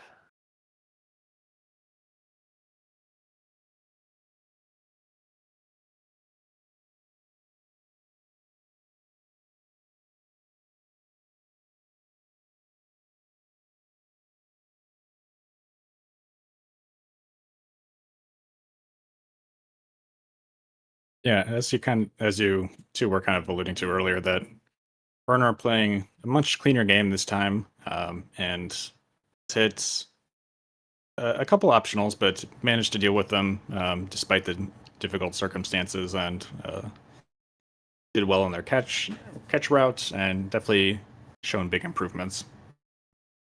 Yeah, Definitely. Which optionals did he hit? One that I found interesting was he hit an optional in Erica's gym, which I didn't know Oh. exactly how far you could go without being seen by I've that. always wondered that. Oh, you ran Oh into no! Oh, that's no. not good. No. All Oh right. no! Bless up for Thunder Miss. That's no good. Maybe he was trying to do the newfangled mount skip that Echi came up with. Because you'd skip Colby with that, not Naomi. Or Yeah. Caroline, rather. Oh boy. Maybe it'll kill. Oh. He Oh, lived. he tanked it! He survived. 2C, oh, you need to 2C, 2C. Okay. 2C. We can do it. Yes. I think he did it. Yeah. Okay, now just heal up and then Scald. Yeah. Oh yeah, he also tanked like a Thunderbolt. Hey, this from isn't Archer technically an and didn't even optional take pad out. because This he's is not true, fighting this is true. Caroline. Yeah. Oh, there's the dodge. Okay. Damn. Nice. Okay, Full now heal. we're He doesn't good, have to now we're heal good. again. Yeah. Well, I think this guy has a lot of water types, if I recall correctly. That Yeah, he could should be be X- changed in Let's Go, Yeah. but I don't know. Kingler, okay. Yeah, so just X special attack here, probably. Although T-Bolt may just kill. Kingler has no Yeah, special. T-Bolt should just kill this, I think. Oh, he's Not going to go that for the X special attacks. That's smart. Yeah. I actually have no idea what... But the only time I've ever seen people hit this Electrode, they've died to Thunder. So this must either be really good special defense, Must or be very those bulky, those people had really bad special defense. But because Electrode isn't, I don't think it has this one's great especially special attack, bulky, but it's yeah. just very fast. Oh yeah, Rhydon's easy. That's Scald all the way.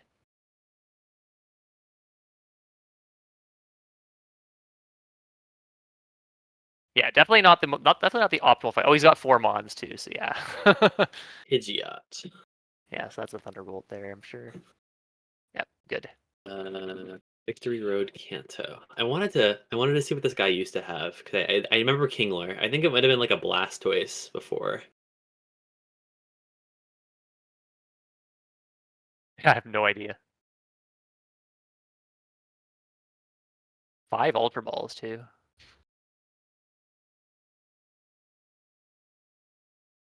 Kingler, Poliwhirl, Tentacruel, Seadra, and Blastoise. That would be a better team than Electrode.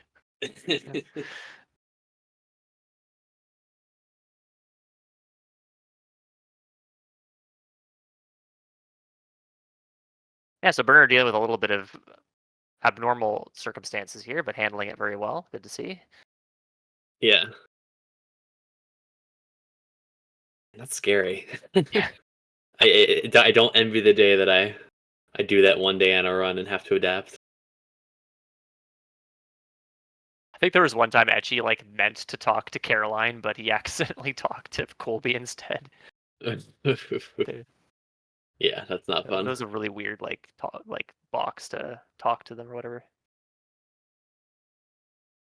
At least he's fully healed for Dawson, so he doesn't have to worry there.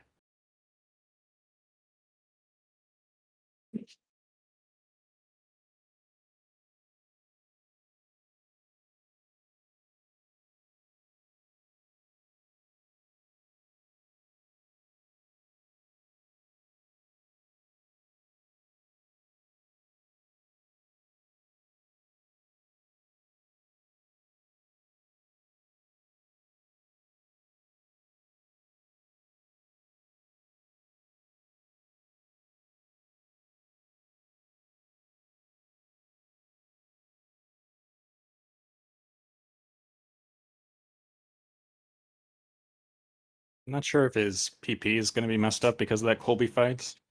Like, I mm, think it'll It be seems fine. okay. I think it seems okay. Yeah, I think the only one that you like really care about is psychics, and I don't think he used any there, so that's good. Oh, it's very good special attack too. 141. He can +4 Lorelei if he wants.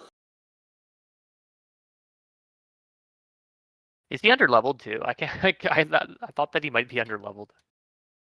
Well, he was underleveled at Viridian Rival, but maybe Colby gives some extra. That makes it Oh even yeah, he again. I don't has to. know. He has an extra mon, but I don't know if it's enough to make a huge difference. He's gonna go with the full restore here. Yeah, I think you level to 52 on Bruno usually, and then 53 just before, like somewhere in Lance. So you could still hit 53 for Dragonite, which is kind of the big one.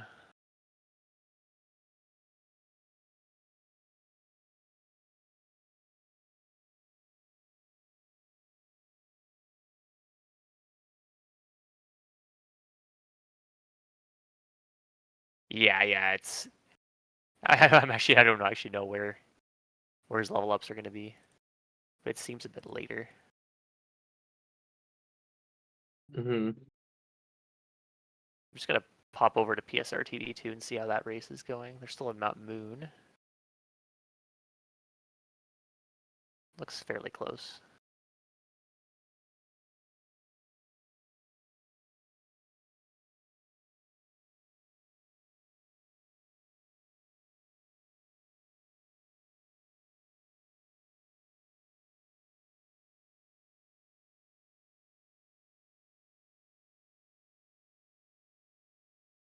yeah, just as a preview for once this is wrapped up, we will head over to PSR TV 2 to catch the round 2 race 10 with Diego Lazo, Mocha Jones, and Yaxo.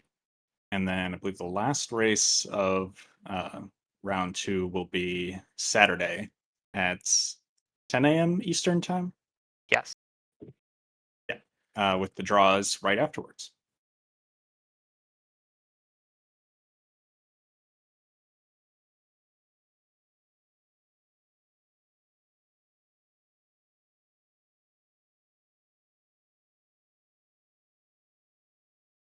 Interesting race over on the other channel. I saw Mocha Jones just catch Clefable, and Diego's going for an Onyx right now in Mount Moon, so that's good to see. It should be back from our ad, Welcome back. hopefully. I don't actually know, because I have sub with Prime, but all right. I don't know how many times he's burner set up here. That was 6 or +4. I'd like to think probably 6.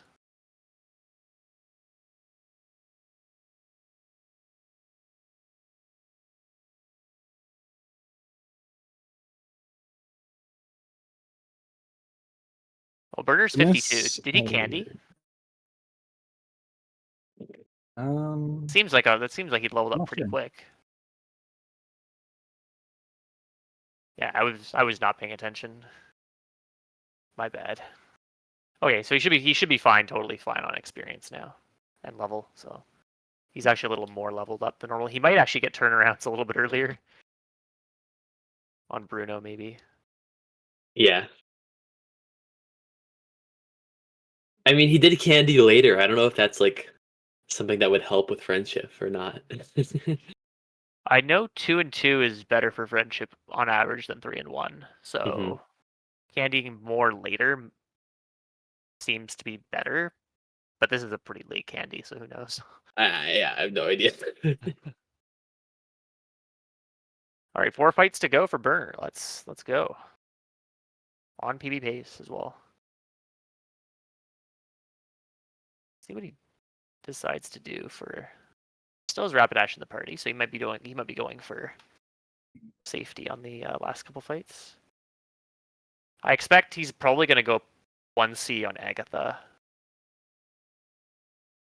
because he got the full restore. Although, as you saw in my run, that didn't mean that I was doing it. So.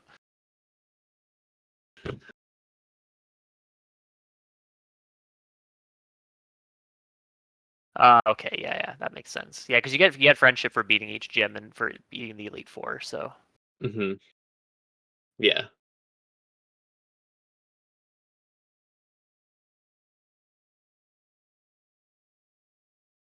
Earthquake with second player or second 2 mons in the party is rare. And also very high HP. Yep. Oh, And he there's gets the Bruno hurt. Yeah. turnarounds. Yeah. Yeah. That's okay. Oh well.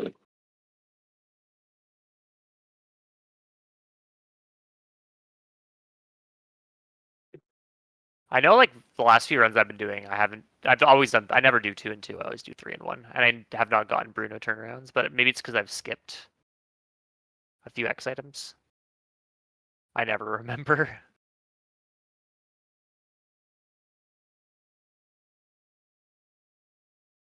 Yeah, I can't remember the last time I've gotten Bruno turnarounds, if ever. Definitely like gotta be pretty unlikely. I know you like need to like use most, if not all, your X items to even like have a chance. Yeah. So like X special attack on Mm-hmm. what's his name, Blue Samuel. Yeah. and On blue as Samuel. well. Yeah.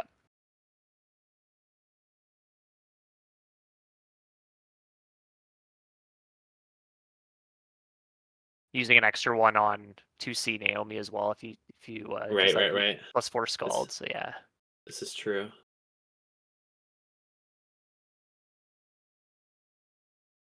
All right, so he's about to start up Agatha. Looks like going into his box. I thought he was gonna grab Lapras.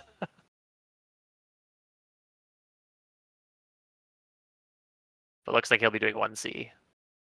Agatha. Okay. Good safety save. Oh, nice. Yep, that's definitely a good call. I agree with that.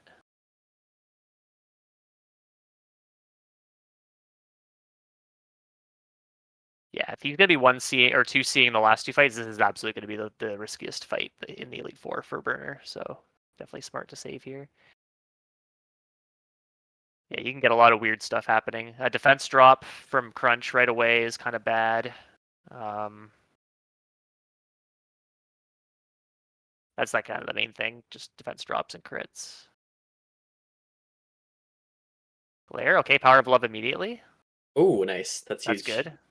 Okay, as long as he knows what to do here, looks like he does. Great.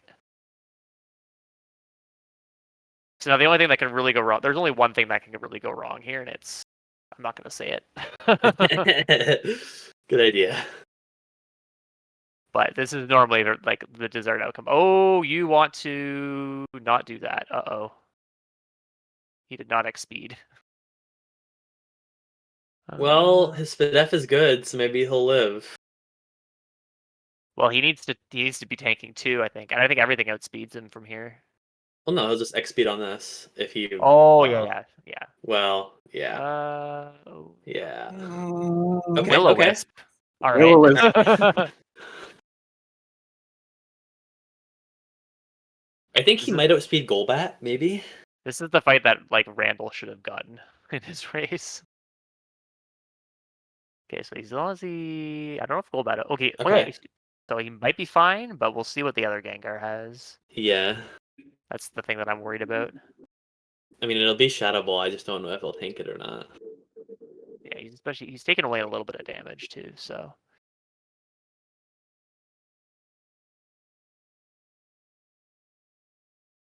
Ooh. Oh, check it let's out. go! Oh, wait. Let's go! That's gonna make the highlight reel. Yeah, so he got burned because he didn't X speed on Weezing, and then the first Gengar used Will-O-Wisp. And yeah, then he somehow tanked. That's gonna definitely make the yeah, full restore there is good as well because you have status to get rid of as well. He's gonna want to ether here as well, or max elixir because Yeah. you're on Eevee. Never mind. All right, nice stuff. See what he does on Lance here. He's gonna probably save here again. Yeah, so he might do 1C. He might just do 2C though. We shall see. Oh, he's doing 1C. Oh, boy.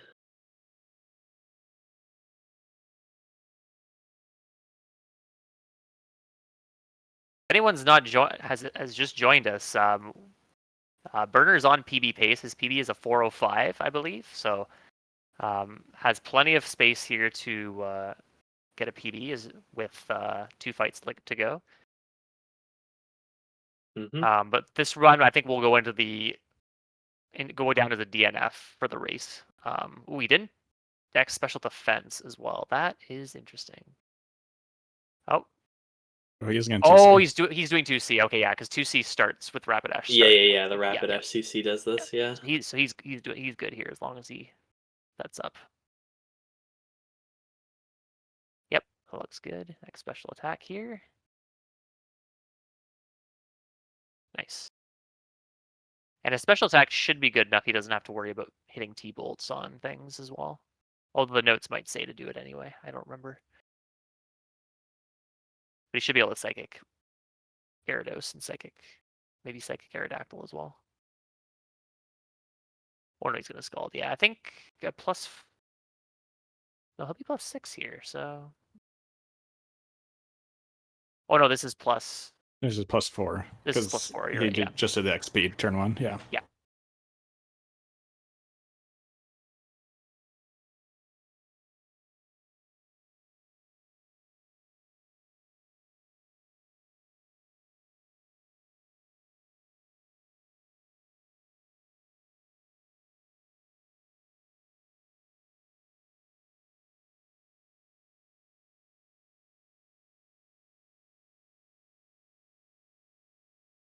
Yeah, and special attack is in the 140s, I believe, so I think he'll be... he should be okay. He'll be good here, yeah. He might be RDB level 53, actually. Yeah, he is. Yeah, comfortably.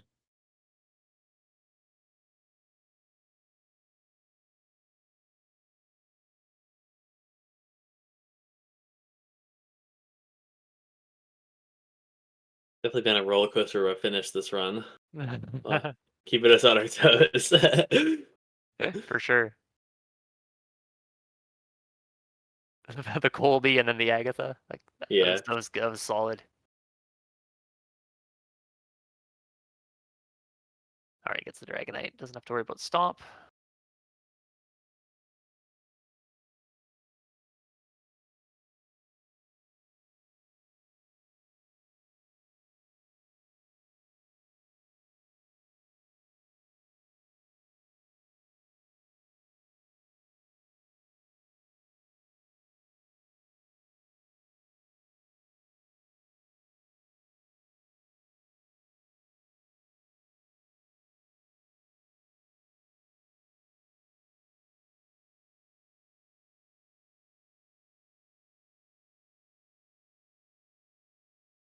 What's he doing here? Maybe getting a bug or something. Oh yeah, you don't use because you're on Eevee. You can do this. Butterfree. Yes, dude. Yeah, I think this is the stuff that Etchy has noted down in the beginner notes. Is 2C with rapid dash into get bug. Yeah, but I think with Pika you can do this as well, but you need to have really good special attack because then you Yeah, Same whatever thing. is necessary to guarantee Jolteon. yeah. I guess you could also Hydro Pump Jolteon on Pika +4, but Yeah. if you're doing 2C, I don't know why you would be doing that. Yeah.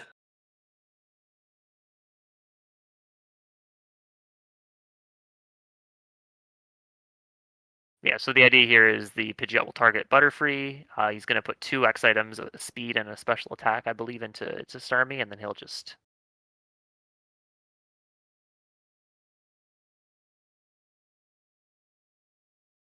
I think you do 1 more X special attack on the Pidgeot, depending on your stats. Or you might be setting up on the Vileplume. I think he's got a good enough stats he can go for Thunderbolt here.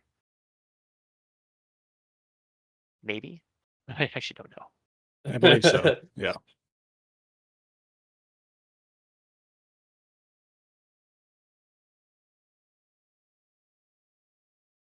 Yeah, just gonna special attack here. Should be fine. Yep.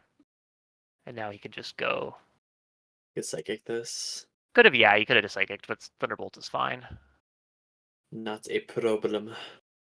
And yeah, he'll probably go for +6 here just to keep things safe. The Vileplume might actually go for Solar Beam or No, he's on Splendid Bomb. EV. Yeah, it doesn't need +6. Oh, he doesn't. Yeah, okay, never mind. Marowak can sometimes live, but definitely not with this special attack. No, he's That is like the 151. big threat. Yeah, he's good. Oh, you're looking like a pretty big PB here for Burner. I know the fight's not over, but Click the right moves. We're in there. like I went over 10-minute PB, so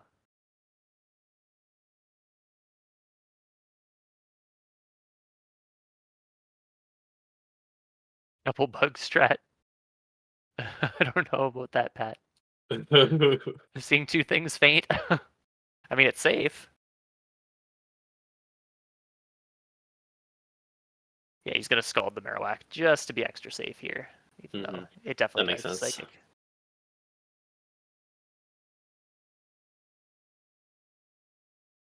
But I think the beginner notes are generally aimed to you just use. Don't have to worry about your stats. You just do the same thing every time, and so you have less to worry about, which has been very good. I think Etchy's done a really good job with the beginner notes, putting those together. And Definitely, yeah, for sure. And that's champion. nice, GG's. That was a great run for Burner. Large improvement. Yeah, that'll probably be a 352, mid 352, mid to high 352. So that's 10 minutes PB, over 10 minutes, 13 minutes. Yeah. That's pretty massive.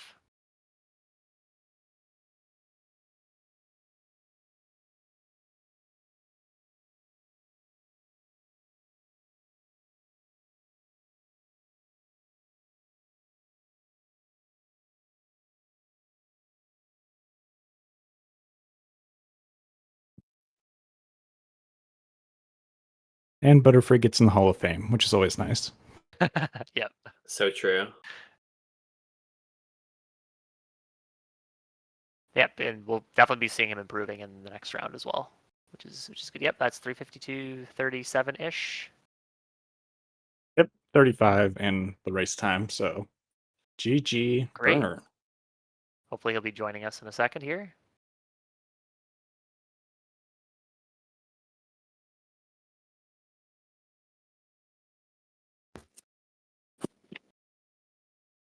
Hello, Welcome in, Burner. hello. Hi, GG's, great run. Nice PB. thank you. I'm just glad I got another PB. Yeah, it's great. Yeah. Yeah, Improvement after improvement. thanks. So, what I guess what went well in your run? Do you think? I know you hit some optionals and had some weird Yeah, situations. I But, mean, I guess 6 Or the good days of not spots. playing didn't help. Just I completely forgot, and yeah, yeah, just so many careless mistakes. If I clean that up, I should be able to do even better. Oh, absolutely. Yeah. Definitely. For sure, for sure. I got faith in you, Burner. I got faith. Thanks. Anything like in particular that you think that went really well in this run for you? Uh, I mean, I'm just glad I was able to finish the run, even though I went over the limit. I'll take my PB, but even though I get DNF, I'll still take my PB. And then I got a few more days to try to improve on Yeah, for sure. this Yeah, game. Exactly. I'm really glad you decided to complete it because obviously, like as you said, it's over the limit, but you're still able to get a PB out of it, so that's really good. Yeah. Yeah. Yeah. Yeah. Good thing I'm local recording, so I still can Yeah, good. hear audio on my end. So, Excellent. Oh, We good. were wondering that. yeah, we're Because good I didn't here. local record my run, so if my Oh, internet had gone out, no. that would have been a DNF for me. But Yeah. I'm glad to hear that. Good stuff.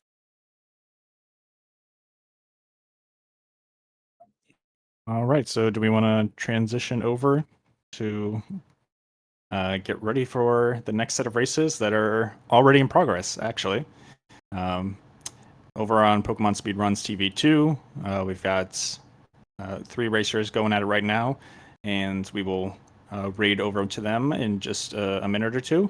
And then the final set, the final race of round 2 will be on June 15th, 10 a.m. Eastern, followed by the draws for the next round. And yeah, we encourage everybody to go over to PSR TV2 and see how the race is going. Sure. Any final thoughts from Headbob, Iron, Burner, anyone? No, I think it was a good race. For sure. Yeah. Thanks to all the diehards that are still in chat here. Appreciate you guys for sticking around, and looking forward to seeing these last couple races.